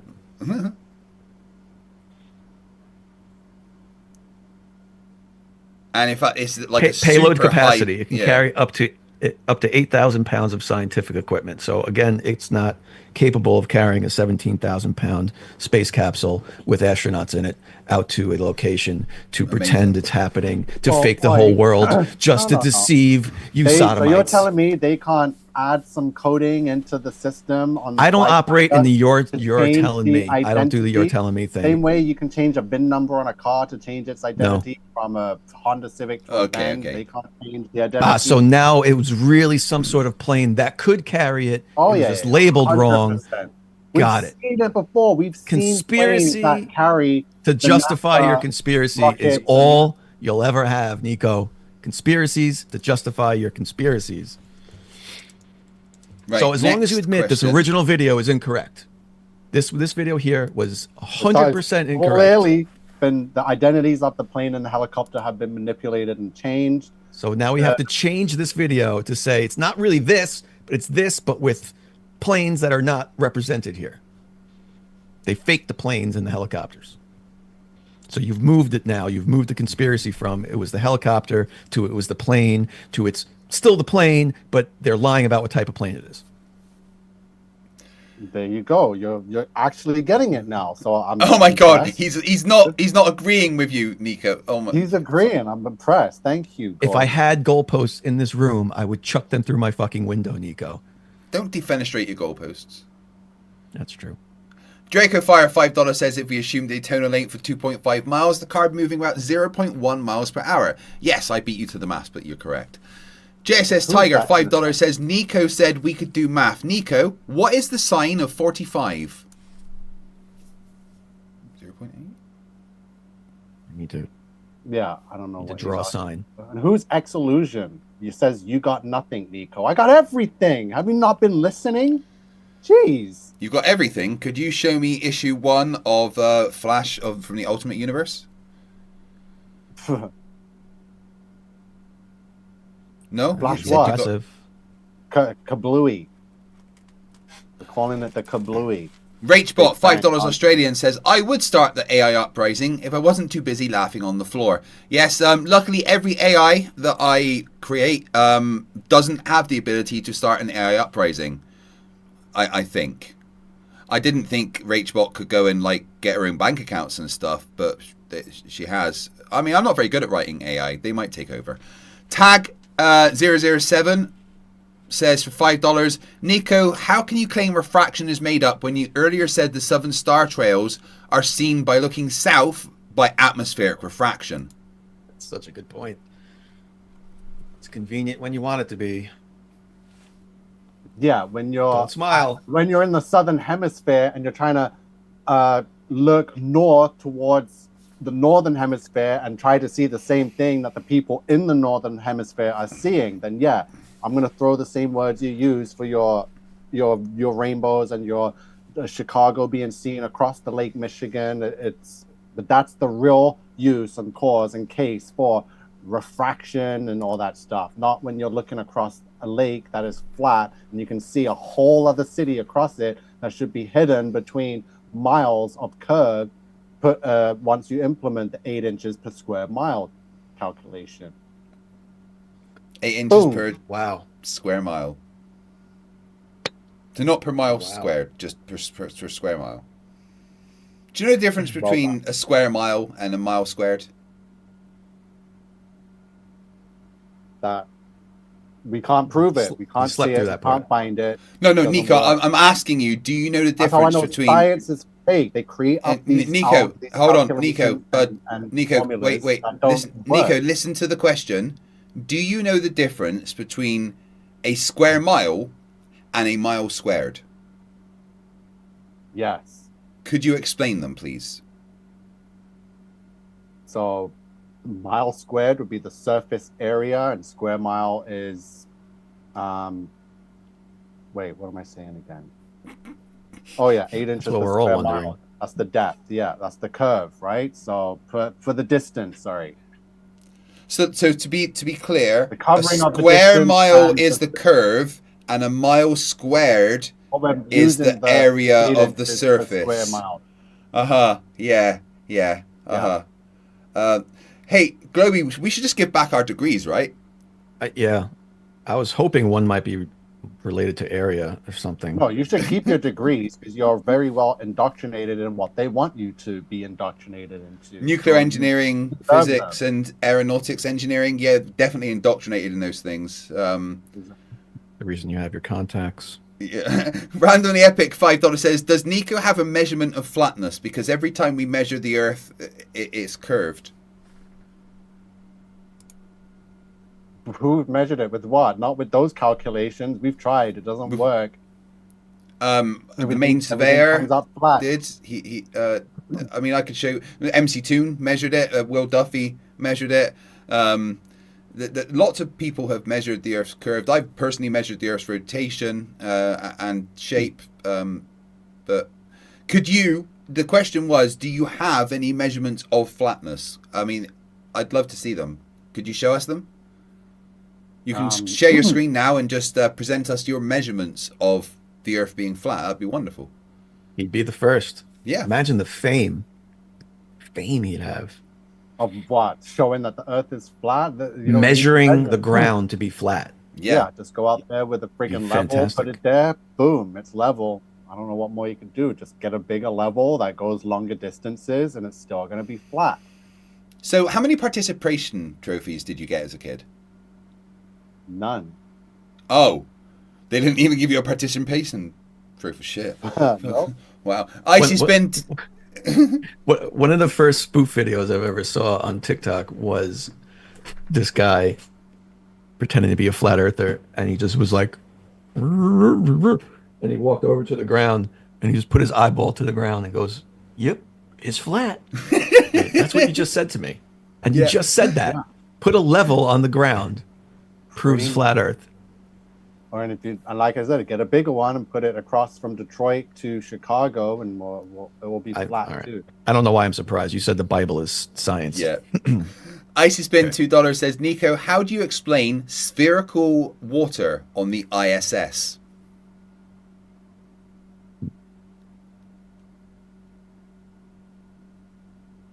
What, when they're playing with water with all those electrical wires hanging loose? Yeah, another fish story. You're not going to be playing with your life like that and dancing with water around your... Do you think they're bare wires, just like sparking electricity? Yeah, we have seen the footage. They got their wire system. You don't think they're wires covered in sheaths and, you know, insulation and stuff? And even still, you're in a spacecraft. You're hundreds of thousands of miles away from home, Earth, and you're going to be... You think the ISS is hundreds of thousands of miles away? Wherever they're calling it, wherever the distance is, whatever the math, the numbers, they're not on Earth, they're in space. So, yeah. Hey, Nico, you know, I could dunk this in the water and still use it. And this isn't even space rated. This isn't even stuff made specifically to be rated to survive space. I could dunk this and still use it while it's underwater. You think him playing with a little ball of water to show a camera is going to, blow up the ISS? Yeah, I'm not taking those risks in space. Well, space doesn't exist, so you don't have to.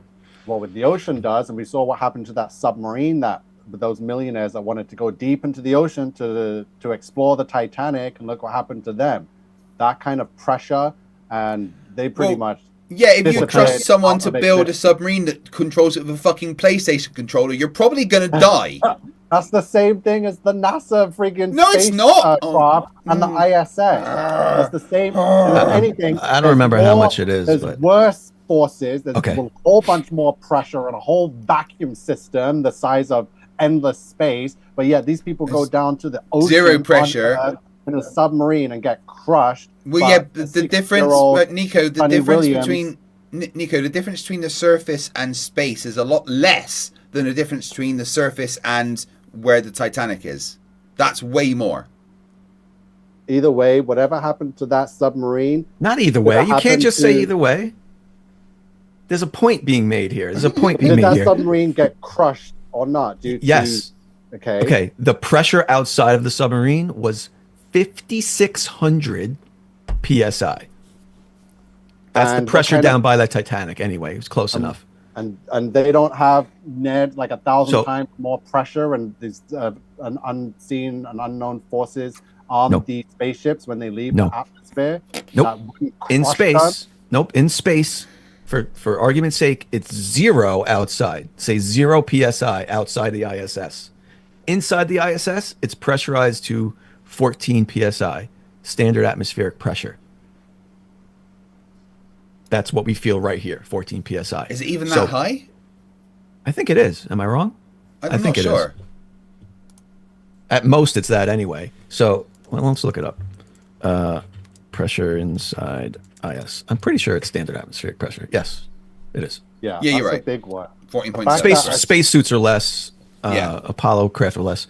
Inside ISS is 14.7 PSI. So that means the difference between the inside and the outside is only 14.7 PSI. Which isn't very much. It's not a lot. Your tire on your car is 35 PSI. Your tire on your bicycle is higher than that. Yeah. So you're talking about the difference between the Titanic submersible, 5,600 PSI trying to crush them, versus 14 PSI trying to push outward from inside the ISS. The ocean has stronger forces and pressure than space. 100%. Yes. Yes.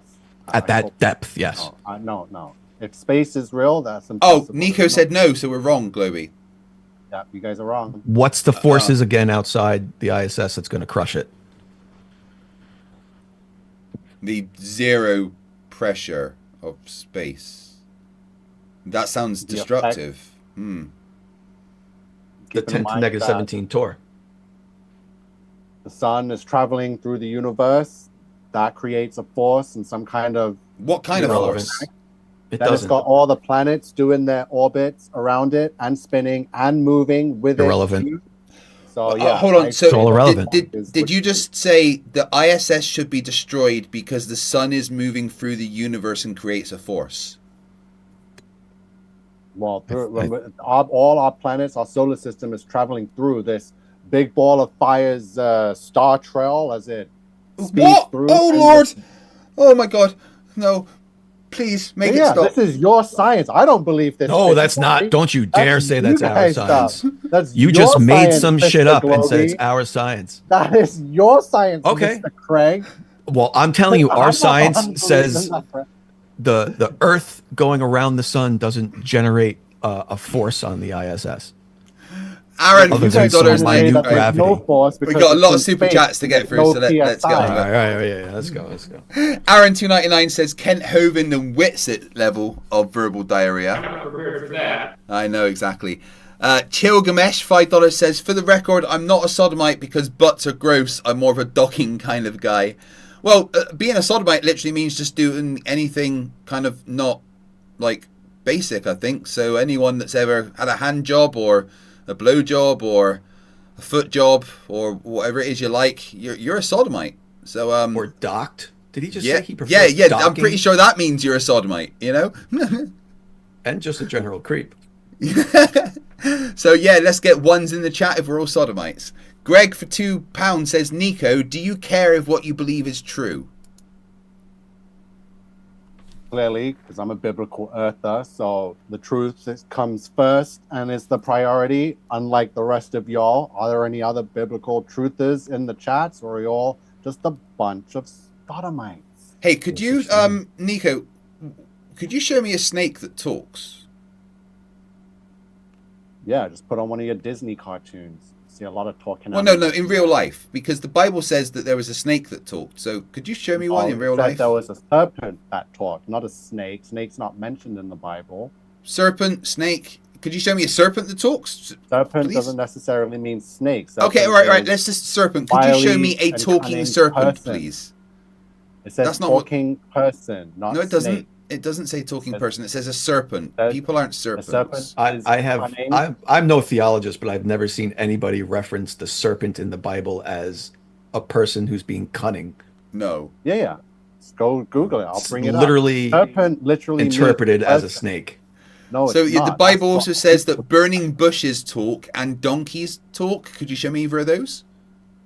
So serpent is a sly or treacherous person, especially one who exploits a position of trust in order to betray it. It's not a snake. Serpent is a sly, treacherous person. Yeah, that's not what the Bible means. No one, I've never heard anybody refer to the serpent in the Bible as a tricky person. You've heard it here first. Grew up in the Sunday school, and the Sunday school priest will sell you it's a talking snake, but when you actually read the Bible, I was told to leave Sunday school for asking too many questions. Yeah, there's no snake is never mentioned in the Bible, and serpent doesn't mean snake. Just because modern culture and our media, well, all the Bible theologians and people with theology PhDs, they're all crying right now because they've realized that they're wrong about everything. JSS Tiger $5. Nico, can you verify who wrote Genesis and why you trust it? Yeah, I've gone through Genesis actually for the past week. I actually just proved the Great Flood, which proves Earth is flat, and I not only did I come up with an accurate year, the Great Flood. I've come up with a day, and that day is Wednesday, May 17th, 1656 as the year of the Great Flood. So yeah, 1656 AM, Anno Mundi, year of our world, not AD, not BC, AM. So from the creation of Adam to the Great Flood was 1,656 years, and the flood took place on Wednesday, May 17th, 1656. So May just 17th, to be clear, the Earth went from Adam and Eve to a fully populated Earth of vile, evil people in 1,056 years? 1656. In 1600. Years. So we populated the entire planet in 1600 years with an entire civilization from two people. And, yeah. So, just like since 1990, since the World Health Organization removed homosexuality from the mental illness list, we've gone from 1990 to 2025, and since they removed the LGBT from the mental illness list, look what's happened. So yeah, in the short 30 years, a whole community can come out of nowhere. Hugh Jars, for a member for 35 months, says Nico is so hilariously brainwashed. Yes, he is. Wicked Pissa for $2 says, Nico, when did you realize that you were a fucking moron?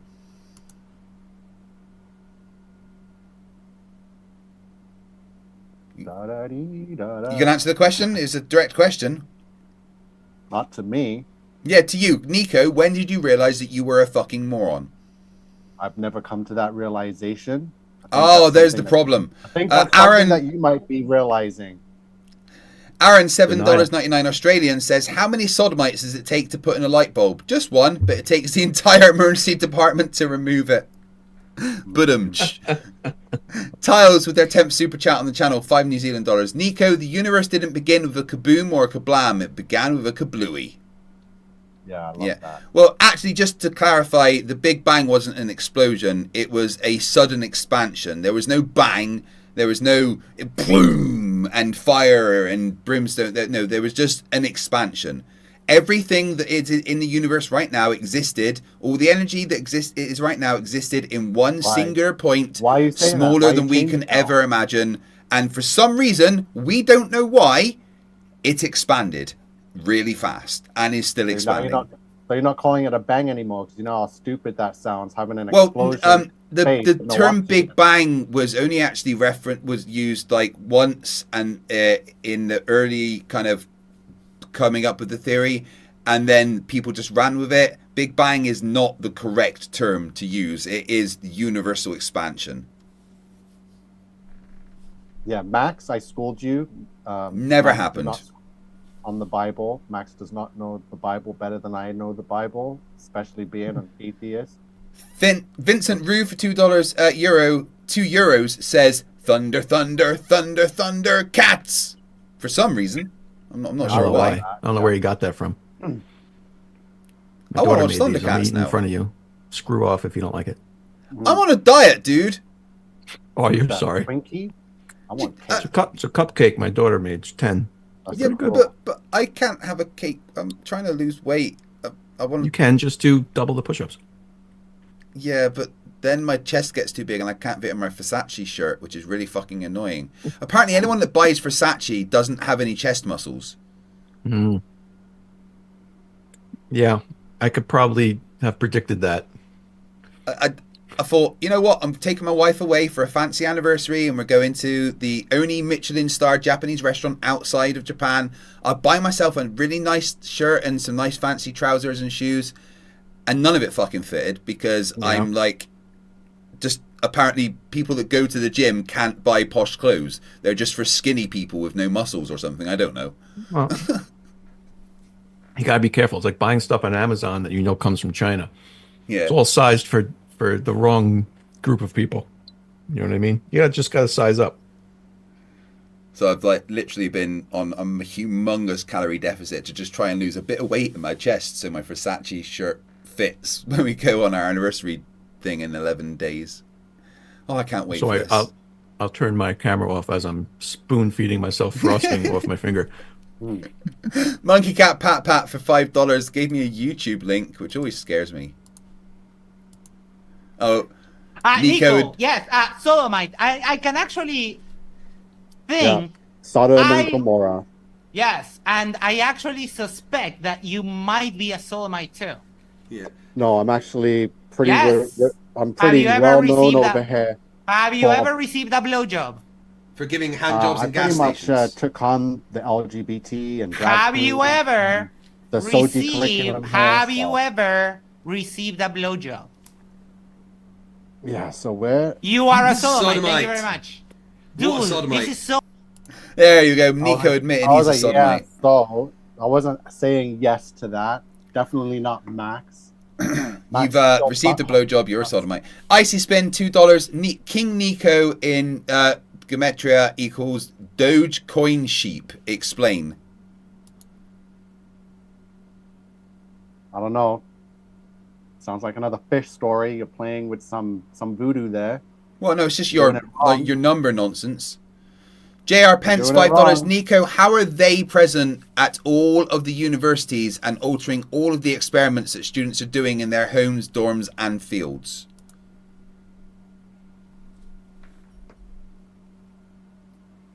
Yeah, I'm not sure what that is. Yeah, you're just like they're changing science and stuff, and you know, just wondering how they're doing it, really. No. Vincent Rue, €2. Nico, that general failure cosplay vest is great. Steve 6464 $5. So Nico, you're happy to win a prize that proves you're beyond not being smart. Top left. You're happy to win top left, yeah? Yeah, so that's going down when? Wednesday? Yeah, well, that's when we're releasing the videos, yeah. And you're happy to be awarded top left of the Dunning-Kruger chart, yeah? Well, I definitely don't want to lose. Who wants to be a loser? I mean, you spent your life doing that, I imagine. I don't know. I'm just too used to winning. It just makes sense to have me win yet again. Did your mum tell you that you're a special little boy, like a lot? No, not really. She wasn't around. So, like, when it was, like, time for basketball at school, were you not allowed to join the team and you were told, oh, it's because you're too good and it's not fair to everybody else? I was too good, and I got selected for a three-point competition across England there back in the day. So, yeah, it was of course. JSS Tiger, $5 says, Nico, God is like a father who ditches his family and still demands their respect because sometime you'll see him again.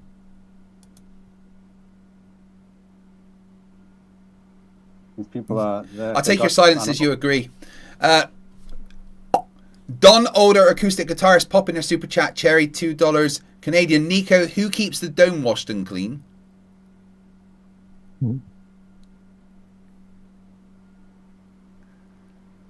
Just clean, self-cleaning. What's there to clean? Well, Globey and I both know there's an entire department at NASA headquarters for dome cleaning. Bill Nye runs that department. That's why it's not very good. Humans' grubby little fingers can't touch it, then there's nothing to clean. It's always going to remain clean. Go on. Where I met my wife, we were both washing the windows. Yeah. Dome cleaning. It's how we all meet. Aaron for $2.99 Australia. Nico, how do you feel about Matt 1034 to 36? Matthew 10:24 to 36. 10:34 to 36. You've read the Bible a bunch. I imagine you know what that is. So that's the. Are you talking about the end day prophecies? But that's I don't 10. know. So what? Go on. So what about it? Well, I didn't ask the question. How do you feel about it? Is the question. I feel like we're living it right now. I mean, with people like you, I do kind of agree. Chill Gamesh with their third super chat, $2. Nico, are you aware that boxes have 8 corners?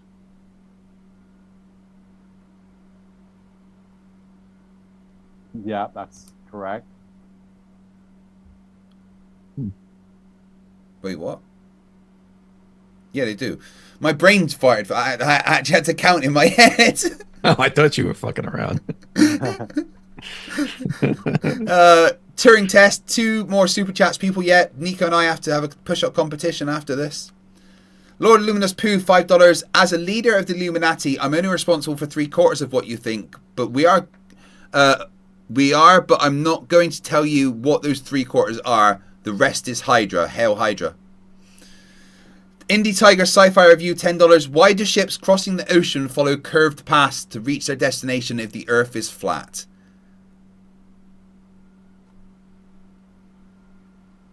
I've never seen that. I saw Globey share some curved flight paths. I'm like, I've never seen a plane fly curved like that. But I mean, all flight paths and ocean, ship paths, they're all the same.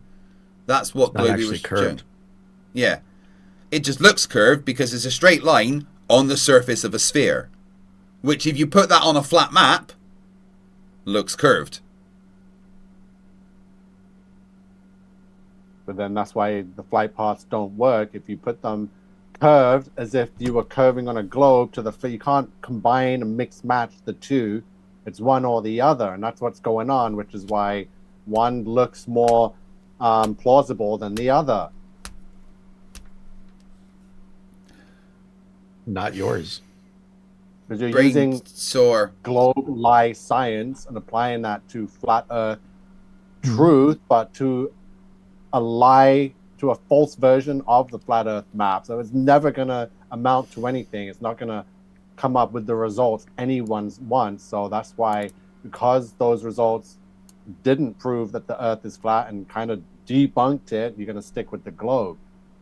But the globe has long been debunked with that same pattern. I must have missed that. Globey, did you miss that? Sometimes I black out middle conversations, so I blame myself. Could have been that. Must have happened thousands of times. King Crew, $2, says, Nico, with an IQ of 12, how do you know what a cube is? That's just an insult. Randomly Epic's member for 22 months. 3Ron for $5. Nico, what was your lame made-up excuse that doesn't reflect reality why there is a 24-hour sun in Antarctica? There isn't. We already went over that. We know so you're still just denying it, even though we've got all the evidence that there is. We know that Dave McKeegan, Jaren, and all those fake flat earthers went and were part of this psyop. Oh no, they're definitely. Whitsitt was definitely a real flat earther, because I know Whitsitt's a real flat earther because he's dumb as fuck. I met him in person. He's dumb. I know he's a Flerf. Not anymore. No, Whitsitt's still a Flerf. Whitsitt is, yeah. Oh, okay. Well, according to the New York Post, it says that he's not a flat earther. No, that's talking about Jarenism, not Whitsitt. I have it here. It says Whitsitt too. No, Whitsitt is still a Flerf. He's dumb as fuck. Roger Ledwell for $2 says, where is the proof of gravity you owe me, Craig? Roger, I've never spoken to you before. If you want to debate me about gravity, absolutely. But you should be worrying about your GoFundMe for Antarctica, which is currently at $157 out of the $30,000 that you need. But thanks for giving me your money, you fucking moron. I don't think he's going to get there. No. I'm just saying. But if you want proof of gravity, it's very, very easy. Submarine gravity gradient navigation systems. There we go. Look it up. Dihydrogen monoxide for £6.66 just says 666. Thank you very much. Vic from Canada, 279 says, hey, Nico, how Vitter Siger Havu? I probably ruined that. I'm sorry. I don't know if any of us know what that language means. I guess so. Dihydrogen monoxide for £2 says, Nico never got his Bunsen burner license at school. Randomly Epic for £10. I do long-range shootings. When I take Coriolis and Yotfos effects into account, I hit the target. When I don't, I'm less accurate. Nico, why is that? I don't know. I don't know why that is, bud. Well, Coriolis and Yotfos effects are due to the rotation of the Earth. And when he takes them into account, he hits his target. When he doesn't take them into account, he misses his target. Globey, what conclusion would you draw from that? So that's ridiculous. So wait, you were talking Coriolis effect? And Yotfos effect. Yeah. So wait, and that happens because the Earth is spinning? That's why the water spins down the toilet a certain way? No, that's not really due to Coriolis. That's just a myth. Coriolis is a lot weaker than that. Okay, and what does it affect? Water, ocean? It affects anything moving laterally compared to the surface. That's why when you're firing artillery from warships, you have to take the rotation of the Earth into account and adjust for Coriolis forces.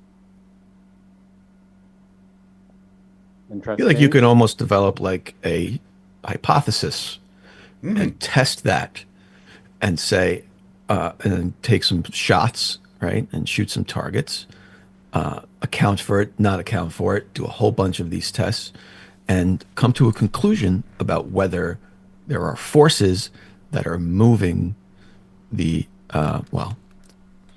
changing where the bullet's going. All right, you could probably do that, Nico.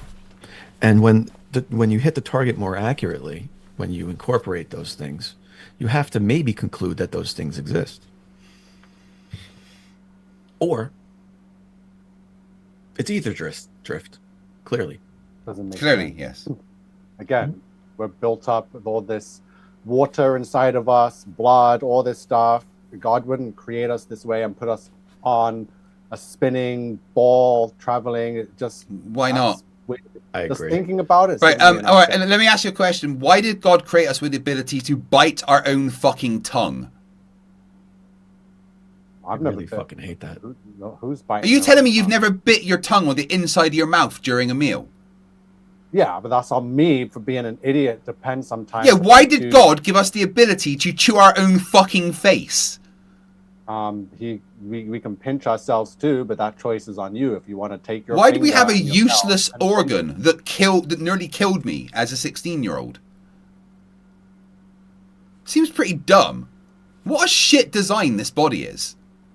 No, the body is fine. It's that you put poison in that body because you trusted the government and took jabs and nonsense. That's what gave failure to organs in the body. If you had left, That's right. The jabs made my appendix explode and my knee and shoulder stopped working properly. Now you're Absolutely. Now you're getting it, Craig. He's close. He's almost there. Crazy. Getting it. If only I could understand. Nevox Spilkerman, member for 50 months, says Andrew Tate cold. He wants his accent back. Roger Ledwell for £2. Also give me more of his money. Where's my Foucault's pendulum? You owe me, Craig, spelt with a K. Roger, you can build your own Foucault's pendulum, dude. Oh no, wait, you can't because you're a fucking moron. Pop in there, super chat, Cherry. We got Zamlee for $2 New Zealand dollars. If what you say is true, can you bark for us? Bark. What? Thanks you very much for super chat. Rosie, $5. I just got here. Did I miss anything? Wait, it's Nico. No, I haven't. Yeah, no, you're right.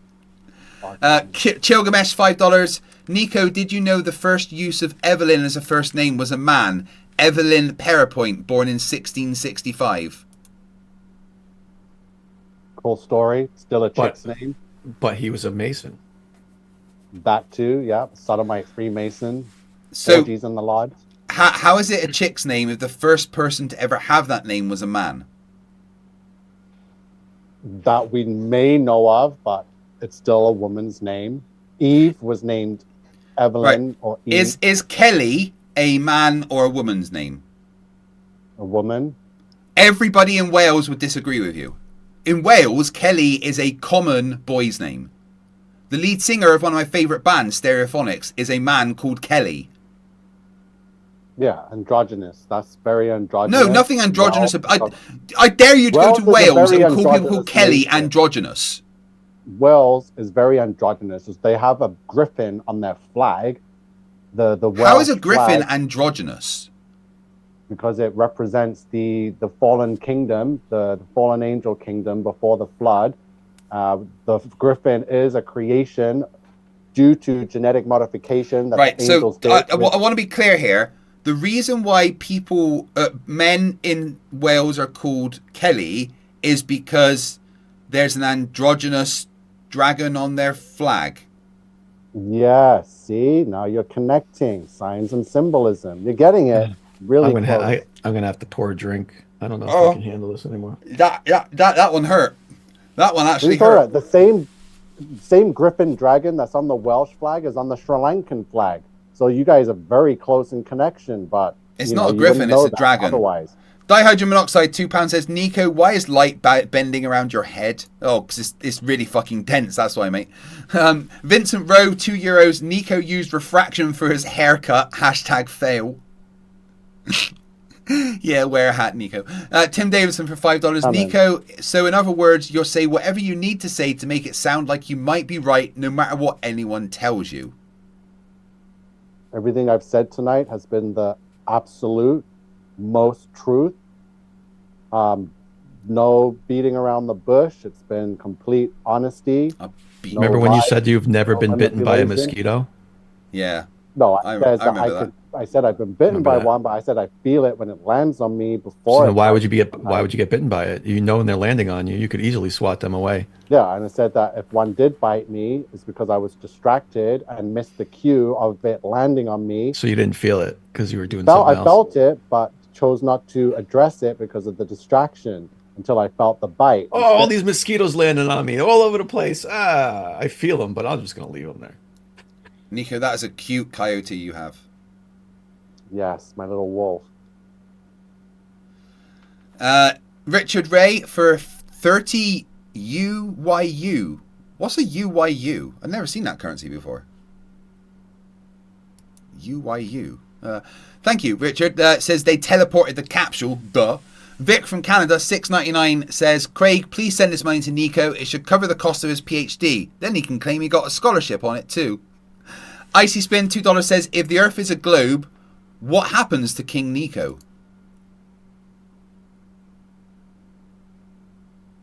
Yeah, I don't belong on a globe. Thankfully, please fuck off then. And when you get there, fuck off again. It's Rubik's, $5. Nico, if Jesus spoke in parables and he is God and the Bible is the word of God, why can't the Bible just be parable?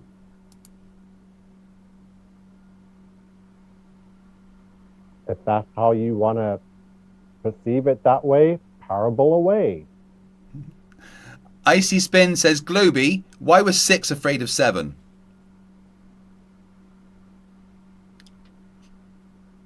Because something 8, 9. Because 7, 8, 9. Yeah. Come on, you're a dad. You should know these jokes. Dad joke. That was pretty bad.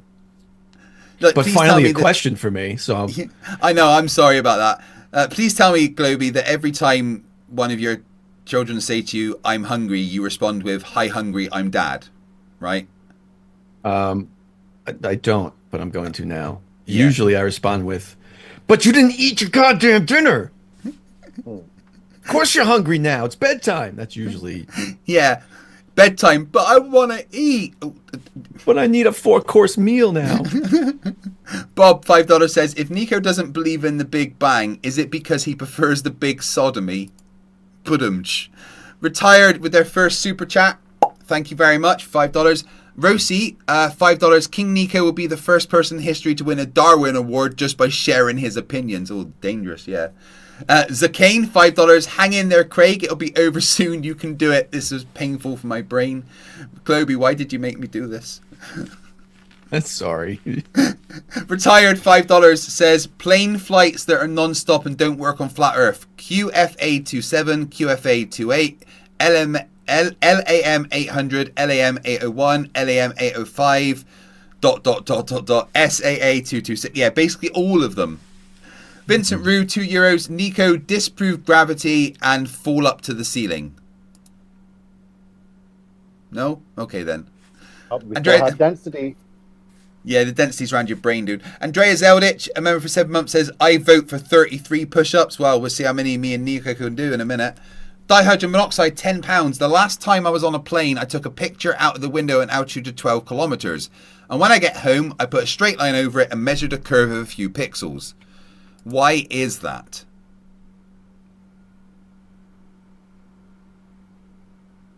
No? Globey? The Earth's a globe. Hey! Tori Hanzo, 50 sex. Ooh, I like the sex. Just a little support for the good side. Whoever said I was the good side? Thank you.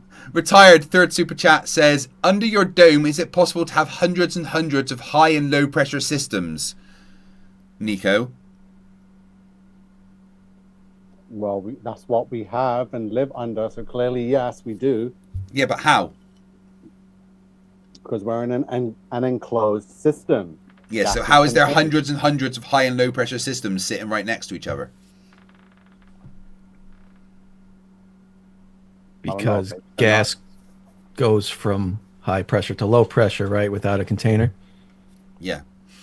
All the time, That's right? the claim, right? Yeah, which totally explains why we have a gradient in our atmosphere with the atmosphere not rushing from the high to low pressure. Hey, Yeah. hold on. Where's the barrier between you right now and the pressure at the top of Mount Everest, which is much less? Where's that dome? Is there infinite amounts of domes creating all these pressures? You get the point, right? You say pressure can't be created. No, he without doesn't. a barrier. It's over his head, which isn't hard with You that need haircut. You need a container to create the pressure.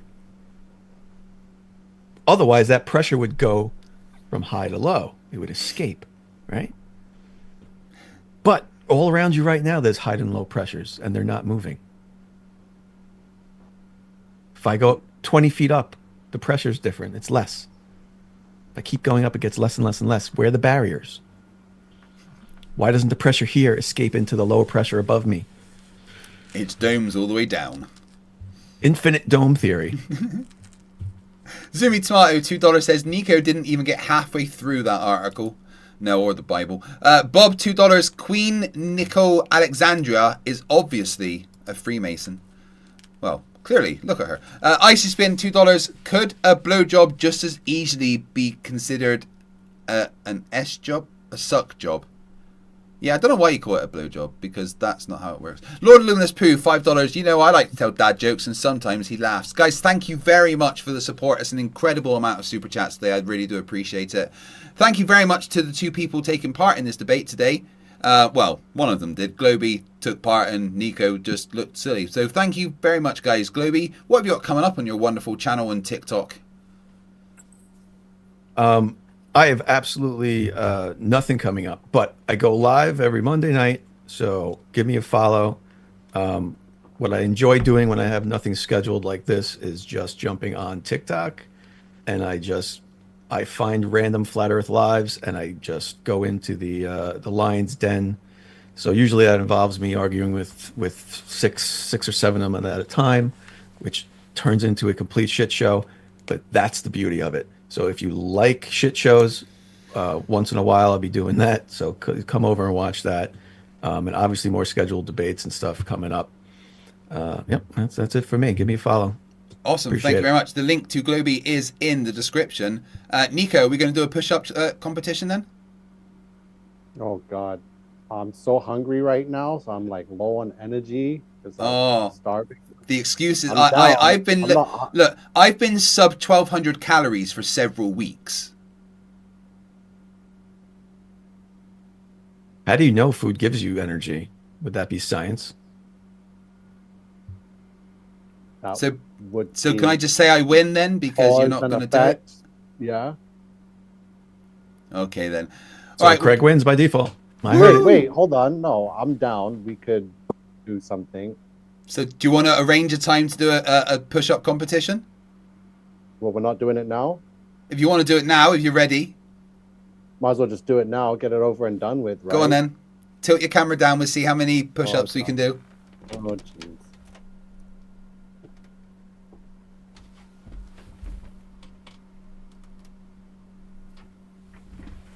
So I'll put it on this camera. Let me switch it.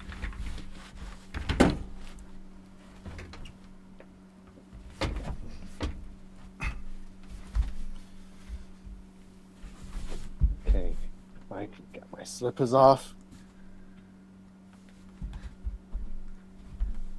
All right, are we doing girly sissy ready? push-ups, or what are we doing? Wait, can you see me? Yeah, let me turn the camera this way. There we go. All right, let's get it down a bit more. Oh, the table's in the way, that's why. Okay, whatever, you can still see me. I'm right here. You're gonna have to wait till he's done. All right, wait, I have to wait. Is he going? I can't count it all. We can't all count. He's at 18, 19, 20, 21, 22, 23, 24, 25, 26, 27, 27, 28, 29, 30. All right, I did 30. 30. I think I counted right. 30. Yeah. All right. All right. There's your target, Nico. Oh, shit. Hold on. Too close to that thing. Can't bend my elbows. All right. I'm ready. How many did he do in one set?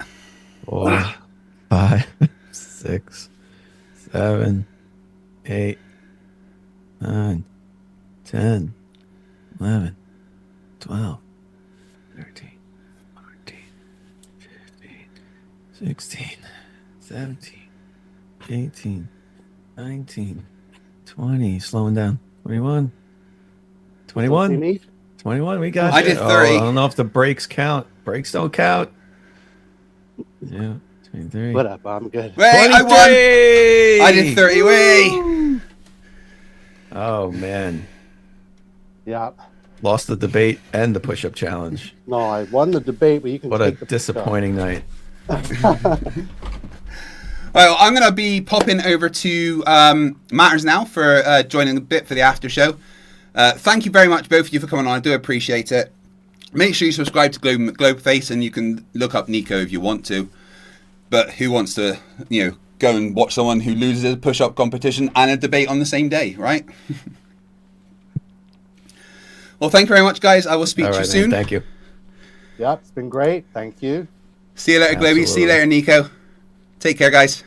Bye, guys. Well, that was absolutely awesome. Thank you very much, everyone.